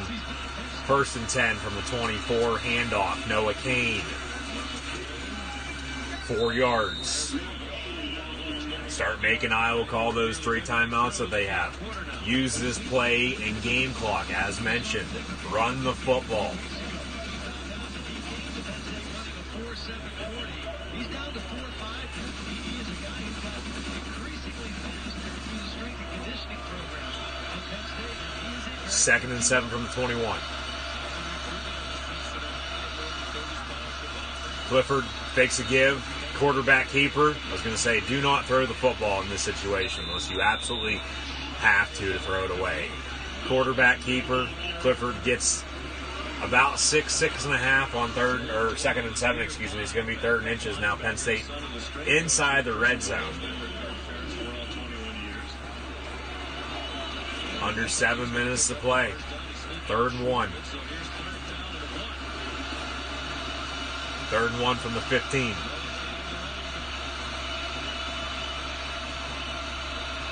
And Penn State going to audible, it looks like. Clifford goes up the line of scrimmage. Play clock at 7. They still got some time. Play clock winding down, though. Now 4. Handoff, Noah Kane. First down, Nittany Lions. Breaks a tackle inside the 10 of the 7. Good block by Steven Gonzalez, number 74, as well. It all starts up front with the offense and defensive line. You got to give credit where credit is due. And Penn State has won so far in the trenches tonight. Noah Kane has emerged as the go-to number 1 running back for Penn State.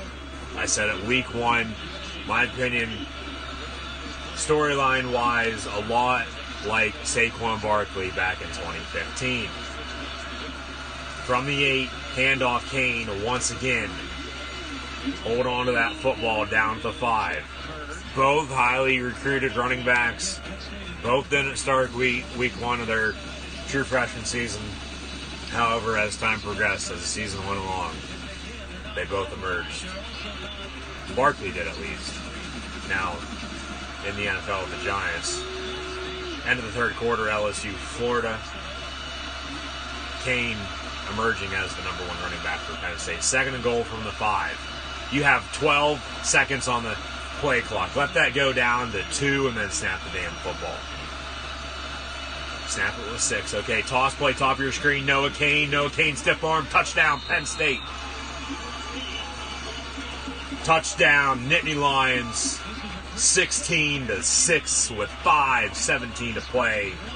Noah Kane from 5 yards out to potentially seal the deal here tonight on the road in Iowa City at Kinnick Stadium. And what would be a huge win for the Penn State Nittany Lions, right in front of the Penn State cheerleaders, the Nittany Lions, and some Penn State fans that made the trip as well. Jake Pinniger on to attempt the extra point. That is up and good. Penn State now with an 11-point lead. It's 2 possessions, 5:17 to play. Yes, Iowa has all 3 timeouts remaining, but Penn State leads 17-6. And Nittany Lion fans across the country can start smelling victory. However, still 5:17 to play, so we'll see what happens. It's not over until it's over. As I've said numerous times, the game is not over until it's 0-0s on the clock at the end of the 4th quarter or overtime. So Kane hits pay dirt, 17-6. Nittany Lions lead. Tie ball game, LSU Florida as well, entering the 4th and final quarter of play. Great day so far in college football, plus more games happening right now and later on tonight. Have an 11 o'clock kick with Washington and Arizona in the Pac-12 after dark. So a lot of games coming down to the wire here during this full moon day and night, October the 12th, 2019 in college football. And the season during College Football 150 will only get better from here on out. Keep an eye out for more college football and NFL prediction and recap videos on YouTube, plus more live reaction streams live right here on Periscope. Once again, guys, thank you for tuning in and watching. They were with another insurance company. I would tell them, you need to join USAA because they have better rates and better service. We're the Gomez family. We're the Rivera family. We are the Kirby family, and we are USAA members for life. Get your auto insurance quote today.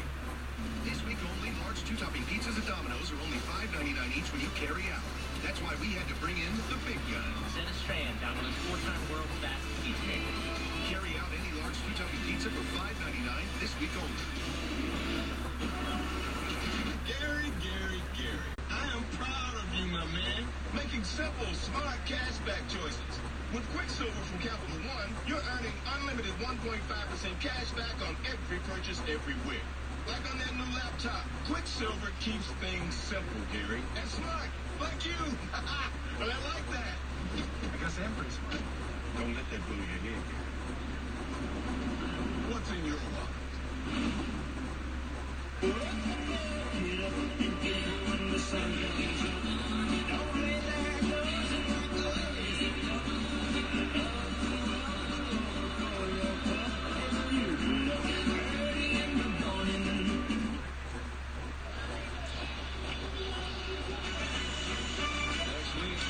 Next week, Saturday Night Football, Penn State hosting Michigan in the Whiteout. Live reactions, play right here on Periscope next Saturday night. Be sure to tune back in.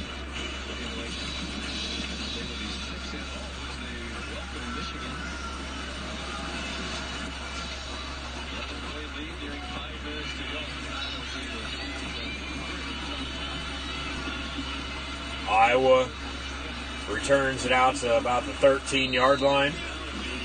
It'll be first down and 10 from there.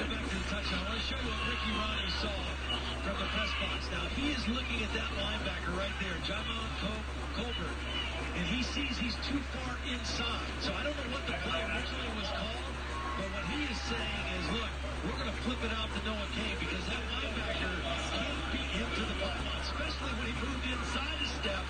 There was no chance. There were only two defenders outside. And at the end, the long boy's chain belongs to Noah Kane, who has proven to be the go-to back here in the fourth quarter of the last 2 weeks for Penn State. Rushing touchdown prior to tonight, and that was 4. Stanley looking to throw. Almost intercepted once again by Penn State. Drew Castro fields at the 20. Incomplete, though. Penn State's lawn boys. Noah Kane, Journey Brown, Ricky Slade, and Devin Ford combined close to 30 carries, over 100 yards rushing, and 1 touchdown by Noah Kane. Kane with the bulk of the carries and yardage tonight. Stanley looking to throw over the middle, complete. Brought down. Lamont Wade at the 15. Third down under 5 minutes to play. Penn State leads 17-6 over Iowa.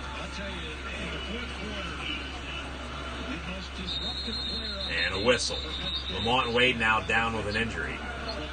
He was running off the field. What the hell happened? Check on Wade. Take a look at our Pacific Life game summary. It is a quarterback comparison. QB comparison. Stanley has 1 interception. Okay. And that's really the major play that led to more Penn State points, as Penn State has capitalized on 13.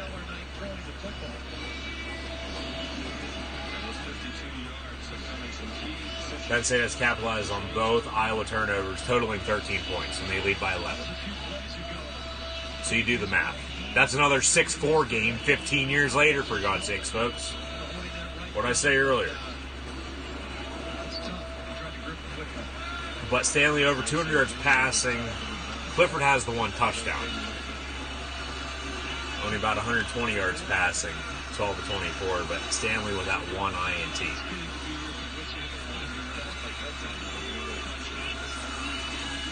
It comes full circle, folks. History repeats itself every once in a while, too. So, little funny that Penn State, they don't have those 2 turnovers, the fumble and the INT that led to 13 total points. 15 years later, almost to the day in a couple of weeks, it's another Iowa-Penn State 6-4 game. So, celebrating college football 150, I figured I'd bring that up because I talked about it earlier at the top of the show. 1st and 10 from the 28 for Iowa. Robert Windsor almost brought down Nate Stanley. Complete them out towards the 45-yard line. First down, Iowa.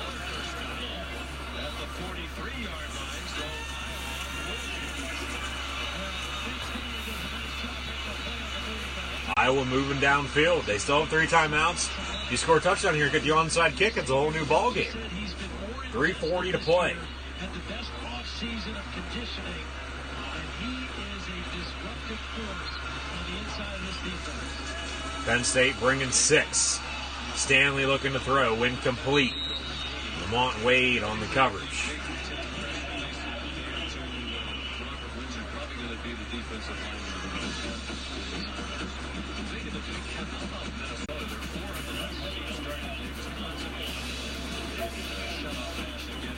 Michigan State. Here's Penn State. Looks like they're going to win. Minnesota, right? Everybody thought tonight would be a test of their 30-20, Notre Dame leads USC almost the end of that ball game. Utah blowing out Oregon State. Minnesota must be leading Nebraska still. Incomplete over the middle by Iowa.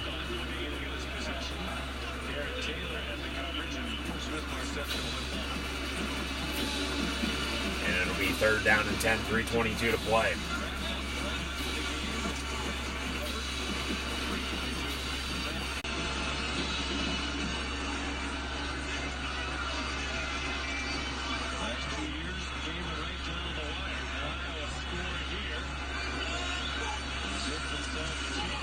Stanley looking to throw once again. Shaka-Tony on the tackle. However, flag comes flying in. They might get Tony for a little bit of a targeting call there. If so, with Austin 3:16 to play, it'll be a personal foul targeting. If so, and then it's confirmed, he'll be out of action for the first half next week against Michigan. Targeting on Shaka-Tony. Under further review, as mentioned. Believe me, I know the rules. And seeing that in real time, thinking to myself, once I saw the flag coming in as well, that's definitely targeting on Shaka-Tony, unfortunately, on the tackle. So he'll be out for the rest of this ball game, and then if it is confirmed, as it is under further review right now, he'll be out of action for the first half next week. Now, if it gets overturned, there's no targeting, there's no 15-yard personal foul targeting foul. It'll be 3rd down for Iowa. So, a lot on the line here, obviously, with Penn State with a big matchup next week at home. Here in Happy Valley, Whiteout, Michigan, College game day more than likely coming to town, and Penn State holds on and wins. Game day where they're at today, Florida LSU, still a tie ball game in Baton Rouge, Gators and Tigers. Once again, guys, thanks for tuning in and watching live reactions play live right here on Periscope. I'm Cohan Luke96. Chat questions and comments always greatly appreciated. Like, super like, and super heart button as well, along with sharing this on social media. So Austin 3:16 to play. It's actually to the day 21 years ago, Stone Cold filled up Vince McMahon's car with cement, which was one things that Stone Cold did, one of the most iconic things, I should say, that Stone Cold did on Raw against Vince and company. That, and along with the beer truck, stands out to me. And then Angle had to recreate the beer truck with the milk truck. WWE Draft continues on Monday night on Raw as well.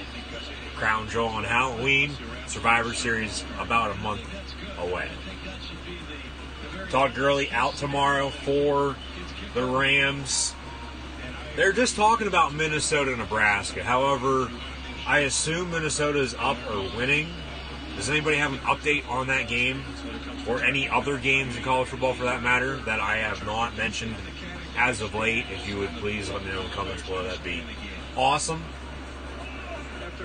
Here's the rolling. And no targeting. Call is reversed. No targeting on Shaka Toney. A little shocking, to be honest with you. Toney stays in the ball game. No 15-yard personal foul targeting foul. Toney will not have to sit out the first half next week now either against Michigan. He'll be able to play the entire game now next week against the Wolverines. And I swear to God, like I've said before, I swear to God I'm bugged. Todd Blackledge literally just said the same damn thing I did. I don't know if I'm that good, I'm not bragging by any means, but I say whatever comes to mind, folks. I speak off the top of my head. Pass complete on the slant over the middle. Lamont Wade on the stop. First down and 10, Iowa. Iowa hurling up to the line. And about 3 minutes to play now. Stanley looking to throw once again. And has a man near side right at the first down marker, 33-yard line. Going to be about a half yard shy. Yeter Gross-Matos now down with an injury. Iowa fans booing, as rightfully so. I mean, everybody does this anymore. Defensive players fall down the ground whether they're hurt or not. I don't know if he is or not, but obviously it's to stop the clock, to stop the drive. LSU with a touchdown on Florida, 35-28. Florida now has the ball.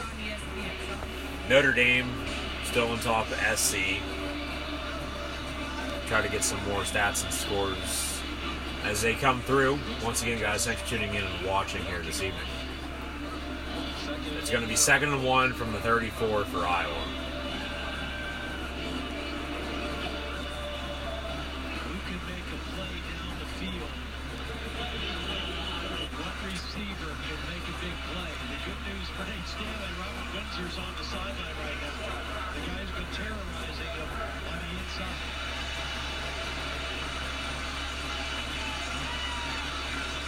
Good news for Penn State, the other defensive end opposite Gross-Matos is still on the field. Stanley looking to throw. Near side, incomplete. Under 3 to play, 2:48 officially. Florida first down and 10 of the 30. And run up the far sideline, first down inside the 20. 53 yards and an interception. The thing about this Penn State defense that you just see is they are long and they are fast. They've got a lot of length all over the field. And Stanley fumbles the snap on the quarterback keeper. See who recovered this. Right first down marker.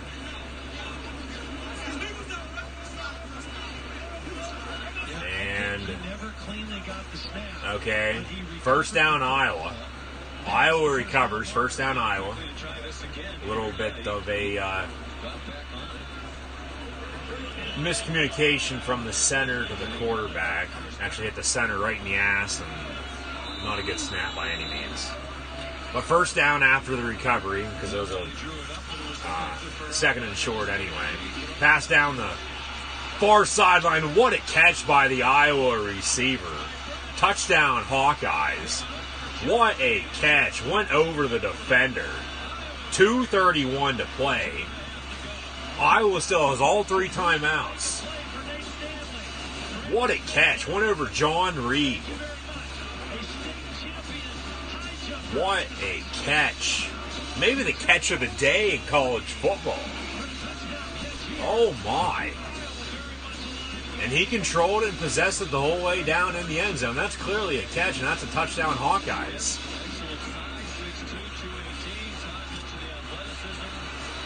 We have ourselves a ball game. Iowa now going to go for 2.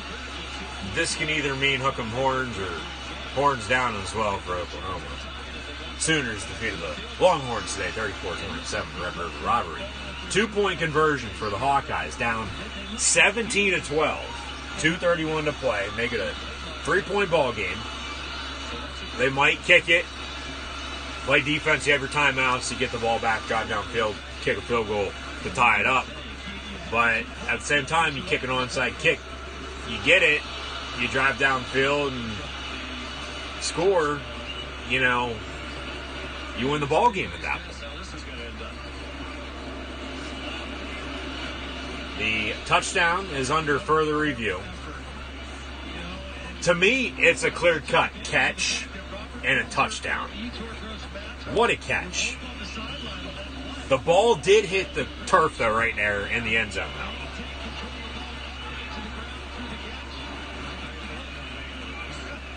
He caught it. He's going down to the ground. Ball touches in the end zone, but he's still controlling and possessing it. To me, as a Penn State fan, for Iowa, that is a completed catch and a touchdown, Hawkeyes, to make it 17-12 for Iowa then to go for a 2-point conversion. So don't say whatever the hell you're about ready to say. No one in particular, but believe me, I've heard it all before. Rolling on the field is a touchdown, okay? It is under further review. They have to find undisputable video evidence to overturn it. Real quick, it's going to stand. Stands, touchdown Hawkeyes, 17-12, 2:31 to play. Penn State 2 timeouts, Iowa with 3. And Minnesota with a big lead, big win. Don't know if that is final over Nebraska. 34-7. Golden Gophers over the Cornhuskers. Tight end in motion, 2-point conversion for Iowa from the 3. Running back now shifts from the left to the right side of the quarterback. Nate Stanley intercepted in the end zone by Tariq Castro Fields of Penn State. And no 2-point conversion. The 2-point is no good by Iowa after the INT. Now, if Penn State would have picked it off and ran it back 105 yards, that would have been 2 points for the Nittany Lions. It'd be 19-12, a 7-point ball game. Iowa kicks off. Onside kick. They need a touchdown to tie it up. We'll see what happens here.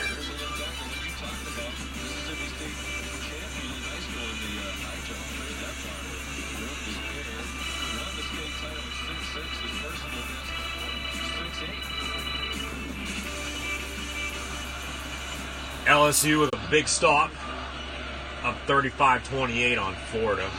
About 7.5 to play.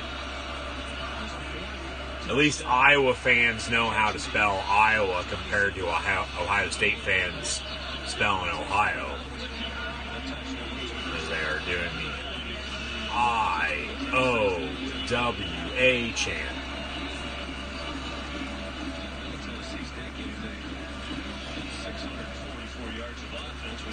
Does Iowa kick an onside kick here? 2:31 to play, 3 timeouts, down 5. Or do they kick it deep? They kick it deep. Kirk Ferentz decides to kick it deep and play defense with 3 timeouts. Penn State, knee in the end zone, touchback. First down and 10, 25-yard line. Top 10, Alabama beat A&M. Clemson beat Florida State. Georgia lost to South Carolina in double overtime. Ohio State will now be moving up. They were off. LSU leads Florida. Oklahoma, they defeated Texas. Florida trails LSU clearly. Wisconsin over Michigan State, and Notre Dame wins 30-27 over USC. Penn State wins here tonight. Once the game goes final, if they do, everything stays the way it is right now, Penn State would be jumping up in the top 10. However, Penn State only leads by 5, 2:31 to play. He's still got to play football. Play to the last whistle, the last down until there's 000 on the clock. Another handoff, Noah Kane, 6, maybe 7 yards on the carry. Second down, second and about 3.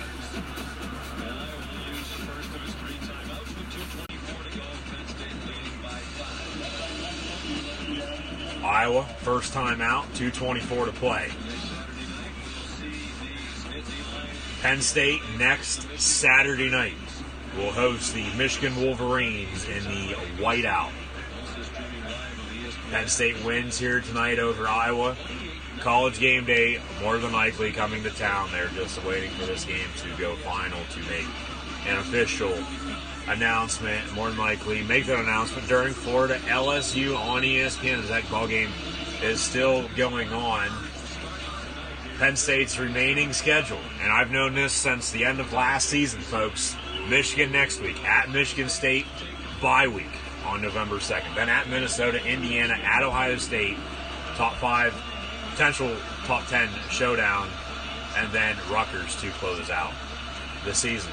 Another run for Noah Cain on 2nd and 3, stuffed at the line of scrimmage. Iowa going to be calling another timeout now.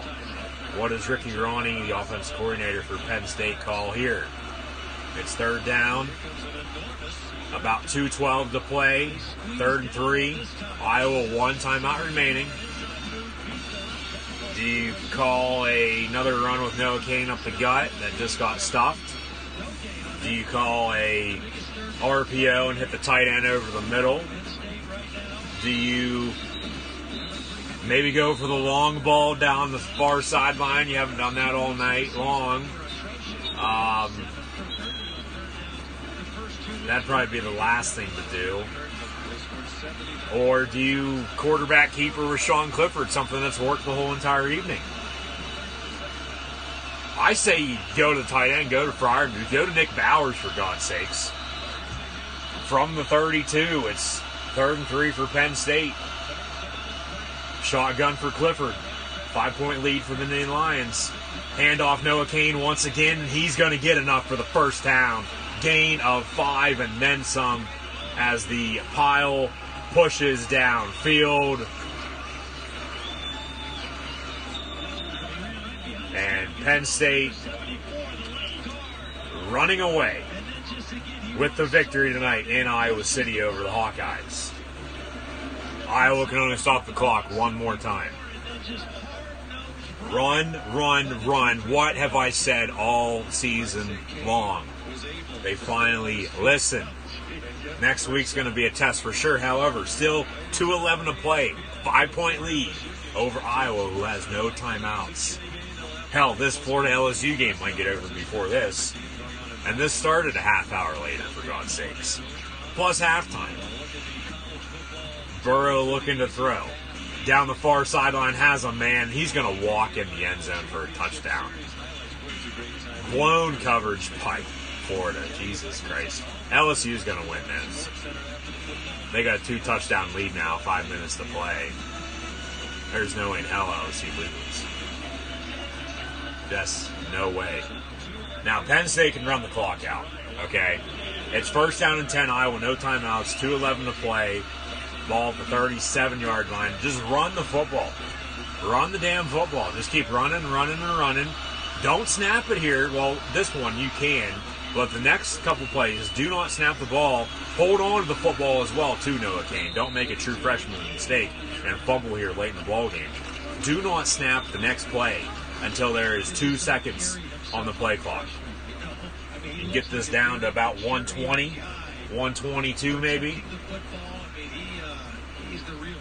Then snap it. Cain tonight, 14 carries, 67 yards, and a touchdown. He's going to tack onto that here a little bit more. Rushing yards in the 4th quarter. Penn State running away with it, putting the nail to the hammer. 92 yards in the 4th quarter alone, rushing the ball for the Nittany Lions on offense. Okay, so they get it down to 127 before they snap it again. Another handoff, Noah Cain loses a yard. 3rd and 6 on the way. And 3rd down once again. Your Penn State, I mean, hell, you can let this, go down. Call a timeout. I think that's what he's going to do. Call a timeout with, 1 second on the play clock. And then run your 3rd down play. You don't execute. I mean, depending on how many seconds are left, I mean, you might just run a 4th down play and run around. Just try to get the 1st down, obviously. Don't run backwards in the end zone for a a damn touchdown. Penn State calls a timeout. Like a fumble, scoop, and score for Iowa on defense to lose the ball game. That'd be a way to lose. Holy shit. 42 seconds to play, okay? Penn State 5-point lead, just called timeout. They're second. They have 1 remaining. Iowa 9. 5-point lead from the Nittany Lions over the Hawkeyes. And this is it. It's going to be third down. Penn State gets a first down here. The ball game is over. The ball game's over if the Nittany Lions get a first down.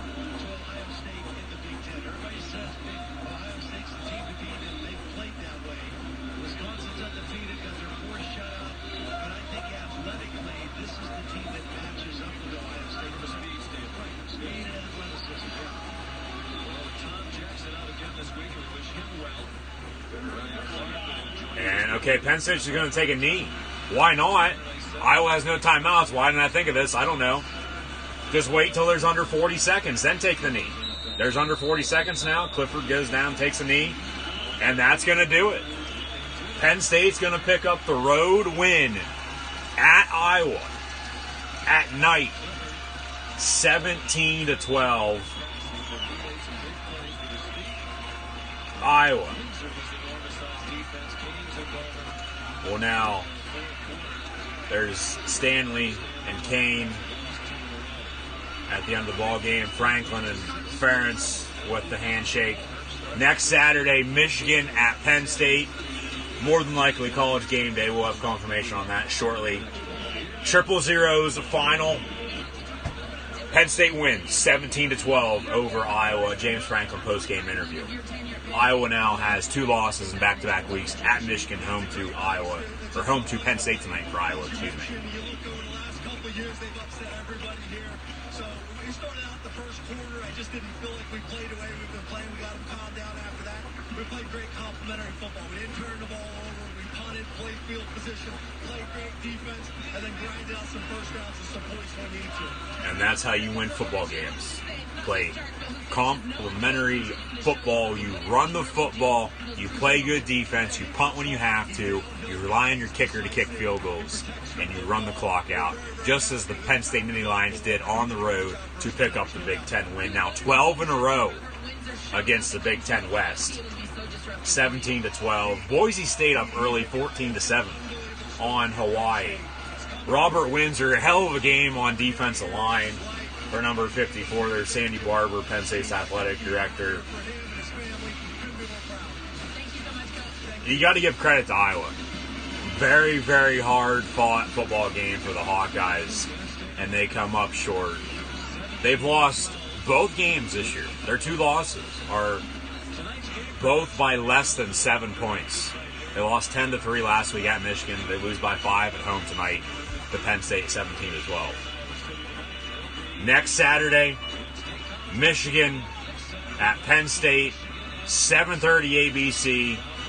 College game day coming to town. Whiteout. Only going to get tougher, though. This is one game. This is one win. At Iowa. Tough environment. Now you have Michigan coming to town. Next Saturday night, live reactions, play-by-play, live right here on Periscope. Be sure to tune back in. Ford wrap-up, Cassidy Hubbard. Hit me up on Twitter, Cassidy, Coolhand Luke 96. LSU leading Florida 42-28 as well. Highlights from earlier on in the day in college football. Georgia once again loses in double overtime. That's the big one. Biggest upset of the season so far. Gamecocks over the Bulldogs 20-17 in double overtime. Plus everything else that I've mentioned throughout this entire broadcast, live streaming live right here on Periscope for tonight's college football action, with more so just mainly Penn State, Iowa, but also caught the tail end of Baylor, Texas Tech, watched USC Notre Dame, along with Florida, LSU as well. And thank you guys for tuning in and watching. It's been a great night, and it's only going to get better. Oh, what a night. Penn State wins 17-12 over the Iowa Hawkeyes. And, you know, I made the decision at the start of the season to build something that I created in Gridiron Ring up even further from where it's at right now. I made the hard decision to live stream every single Penn State football game during 2019, during College Football 150, as well a celebration year, anniversary in college football, NFL 100 as well. My goal is every college football Penn State game, along with every NFL Steeler game this season in 2019. So with that, with me doing live reactions by the play live right here on Periscope, I made the hard decision to not attend any Penn State football games during 2019. So that is a good answer, I do believe, for that last chat question or comment that just came in. Really the first time I've answered that in public, so that's why it took a second to try to get out what I was trying to say. But Penn State, Iowa, very, very close, hard-fought football game once again. 2 years ago, on the road, at night, Penn State wins by 2 as time expired. Last year, the Nittany Lions win by 6. Tonight, they win by 5. They'll meet next year here in Happy Valley in 2020. 2021, Penn State will go out to Iowa City once again. And then with the Big Ten East, Big Ten West, with the conference as a whole, with scheduling, with teams not playing each other for, a couple years every now and then. I don't know the next time after 2021 when Penn State and Iowa will meet. But it's always a damn good game when the Nittany Lions and Hawkeyes play. As mentioned earlier, fond memories going back to 2002, first year I can ever remember watching football. Iowa wins in double overtime. Something with overtime here tonight, and the score 6-4 as well in 2004, 15 years ago now. So 2002, Iowa won 42-35 in double overtime. 6-4, and folks, I don't know how I can remember this shit. If you know me in person, you know, but I can remember stuff, okay? And everything I've said tonight, I have had some notes, don't get me wrong, but everything is off the top of my head from memory or really whatever the hell I feel like saying. So once again, thanks for tuning in and watching. But I can just, for some unknown reason, I have a damn good memory with football especially, but more so Penn State football and the Pittsburgh Steelers, my two favorite teams. And I can respect, whoever, you like, whether it's another Big Ten team, an SEC team, you like, an NFC or an AFC team in the NFL. It really doesn't matter to me. I can respect them unless it's, absolutely absurd. You're a bandwagon front runner, so on and so forth. Incomplete pass by Florida. In the meantime, this game is still going on. Under 5 minutes to play. LSU still leads 42-28. But everything I'm saying right now, I'm just, remembering, off the top of my head. We're actually going to turn LSU Florida on the main TV, as I call it, my big screen, because I do have a new 2 TV setup. If you guys did not know, and that's how I'm able to watch both of these games here tonight. So under 2 minutes to play now, and Florida quarterback keeper down 2 scores, and it's going to be 4th down. They're going to have to go for it. They kick a field goal. They're still down 11. 3 timeouts, a minute 50 to play. The game's over at that point. We'll see what other games on there too. As for some reason I don't feel like going anywhere right now. Because what a night! It's going to be a great night. Penn State just picked up the win over Iowa on the road. We'll turn on Hawaii and Boise State. How about that? Some Mountain West action out in the blue turf in Boise, Idaho. It was 14-7 there just a moment ago. Keep those chat questions and comments coming as well. Thank you guys for all those here this evening. Also, like, follow, and subscribe, Gridiron Ring, and myself, Cool Hand Luke 96 on social media. Like, super like, and super heart button, along with sharing this on social media. Yes, Penn State has 2 bye weeks this year. A lot of people have been questioning that as of late, not knowing that. Yeah, Penn State had a bye week in between the Pitt and Maryland game on the 21st of September, and then they also have a bye week on November 2nd because there is a rule in college football. You can't play so many consecutive games in your regular season. So Still 14-7 Boise State, wearing some orange home uniforms on the blue turf, so at least you can see them. Hank Bachmeyer at quarterback for the Broncos. Broncos Rainbow Warriors on ESPN 2 out in the blue turf in potato country of Idaho. Penn State week 1 defeated Idaho 79-7. Also Buffalo, Pitt, then the bye week, the first bye week, then at Maryland 2 weeks ago in the first road game. Winner of Purdue last week. Played sloppy in the second half. A little worried about that here tonight. But they pulled away late and picked up the victory over the Iowa Hawkeyes 17-12 behind a huge game by Noah Kane running the football, as he has emerged as the number 1 running back, in my opinion, for Penn State. And I said week 1, you go back and listen to it. I've told people all summer long, in my opinion, his story is very, very similar to Saquon Barkley's back in 2015. Both very, very highly recruited. Didn't play week 1, as mentioned there a little bit ago as well. And as the season went on, Barkley became the starter. Noah Kane's becoming the starter now, and Barkley, we all know what he did at Penn State, number 2 draft pick in the NFL last year by the Giants, rookie of the year last year as well. Now out with an injury, should be coming back very, very shortly, but hopefully moving forward, it's going to be Noah Kane and then Journey Brown. But they, wasted, in my opinion, a little bit, Devin Ford's red shirt. So you might as well play all 4 of them along with Ricky Slade. Have a 4-man committee at running back. It's going to be very, very hard to stop. You keep playing the defense that you're playing right now. Interception by LSU, and this might be a pick 6 to the house. 80 yards. Flag on the play. Might be coming back with as well. Florida with a tackle. That was on 4th and 4. Ball game's going to be over.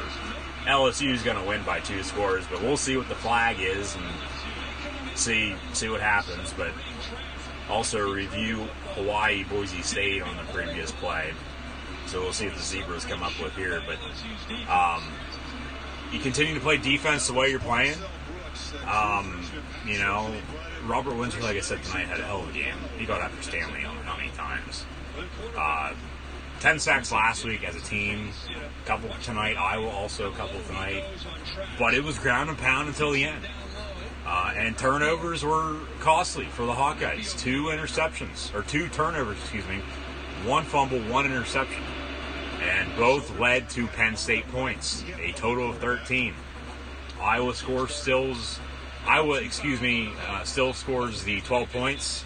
I believe I said that right the first time, even though I thought I didn't, so I said it again. Low hit on the quarterback. That's 15 yards. Unsportsmanlike conduct on number 7 of LSU. Okay, so automatic first down, as those will be half the distance. 1st and goal at the, I don't know what yard line. We'll find out and see.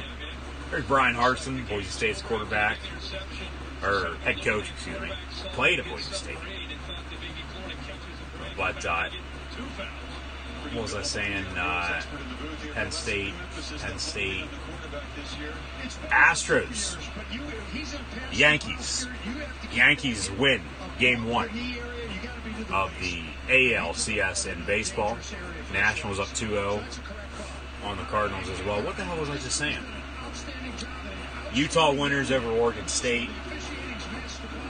Yes, what was I just saying? Lost my train of thought. Penn State. Oh, the turnovers. The 13 points. Iowa still scores the 12 points. Had a little bit of brain fart there here this evening. Hey, we all have it happen to us every once in a while. And don't say we don't, because we do. 1st and goal for Florida at the 2. 1:41 to play. They still have 2 timeouts. Wildcat, direct snap, fake the end around. Running back throws it. Back corner of the end zone, incomplete. Dan Mullen drawing up some trickery here late in the ball game. What a play. Incomplete, though. But Iowa still scores the 12 points that they do. Even if they don't, they have the 6. Penn State with 17 minus the 13 points that they capitalize on the turnovers. The 2 turnovers, the 1 fumble and the 1 interception. It goes back 15 years to the 6-4 game in 2004. As mentioned earlier, 2002-2004, Iowa wins. Double overtime 6-4. Double overtime 42-35, and then 6-4 in 2004. Field goal up and good. Boise State leads 17-7. Incomplete over the middle for Florida. Third and goal, 1:31 to play. I'll stay on until this ball game gets over. Penn State improves to 6-0 after win at number 17 Iowa on the lead on ESPN. Notre Dame also knocks off rival USC 30-27. But then they didn't meet again until 2007. 7 they won. 08 they lost. Penn State did on a game-winning field goal. National championship dreams were crushed. The hopes and dreams were crushed. Florida met Oklahoma that year with Tebow and Urban Meyer and won their second in 3 years. 09, College Game Day came to town. Iowa won in a monsoon. Game Day will be coming to Happy Valley now next week for Michigan and Penn State once again. Third straight year College Game Day coming to Happy Valley now. 2 years ago for Michigan at Penn State. Penn State was ranked second in the country that game, and then last year Game Day rolled in end of September for Ohio State Penn State, a game Penn State should have won. They're up 2 scores with 6 minutes to play and ended up losing 27-26. 2010 Penn State went out there, they lost. 2011 Penn State won, but then as mentioned they didn't meet again until 2016. Now Penn State has won 4 straight over the Hawkeyes. 16, 17, 18 now tonight, and 19. LSU with a stand on defense. Turnover on downs. Don't know what type of play call that was. It was a quarterback keeper. And now turnover on downs. LSU is going to win the ball game, folks. 42-28 over the Florida Gators. And they went for the option, and then Trask just got trashed. Got sacked, and LSU's going to win. So, what else we got here? So yeah, once again, guys, always greatly appreciated. Thank you for tuning in and watching live tonight right here on Periscope for my live reactions to the play of college football, Penn State at Iowa, along with multiple other games. Always greatly appreciated. Believe me, always greatly appreciated. Thanks for all the chat questions and comments, the likes, super likes, super hearts, all the shares, all the new followers on social media as well. Burrow going to hand off, get this under 40 seconds. Well, Florida still has 2 timeouts, so they'll call those.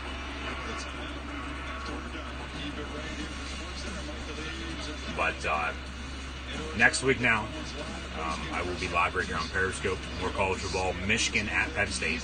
Be sure to tune in. And then also more NFL action in the near future as well, along with WWE Draft, Monday Night Football on Monday, the 14th of October. In a short couple of days. Keep an eye out for more prediction videos and recap videos of college football and the NFL, plus WWE and AEW on YouTube. Also, more live reaction streams live right here on Periscope, and new content, new videos from professional wrestling events that I will be attending in the next month. So stay tuned for all that. But tonight, thank you once again. Boise State 17-7 over Hawaii right now. LSU leads Florida 42-28. This ball game is going to be over, though, here in a second. And Penn State, they went to Iowa City at night. Kinnick Stadium defeated the Iowa Hawkeyes 17-12 in a top 25 ranked showdown in the Big Ten. 12 straight now for Penn State against the Big Ten West. Penn State will now play Michigan next week at home right here in Happy Valley in the whiteout. LSU winners over Florida 42-28, excuse me. Real quick here, let me check out my college football predictions, see prediction-wise what I did for the week so far up to this point. And then I'll get back to you folks shortly, so stay tuned. That's a win. Well, actually, okay, I know that's a win. Some of these I don't know if the team won or not, because I haven't checked. Well, I know LSU won and Penn State won, along with Notre Dame. So we'll see what happens. I'll check out everything else. Next week, Saturday Night Football, Michigan, Penn State. That's Penn State's next opponent. Don't know who Iowa plays, but hopefully they keep winning along with everybody else Penn State has defeated here in 2019 during college football 150. But once again, yes, Penn State victorious over the Iowa Hawkeyes 17-12. We are Penn State. Hopefully everybody that traveled out to Iowa City in the blue and white has a safe trip home, whether you drove out, flew out. And next week, we'll have live reactions, play-by-play, live right here on Periscope. Penn State hosting Michigan in the whiteout. That's going to do it for myself tonight, folks. Thanks once again for tuning in and watching my live reactions. Play-by-play of Penn State at Iowa, Nittany Lions, 17-12 over the Hawkeyes. Like, follow, and subscribe. Gridiron Ring and myself, Coolhand Luke 96 on social media. Next week, Michigan, Penn State, whiteout. We are Penn State 17-12 over Iowa. This evening, once again, thanks for watching.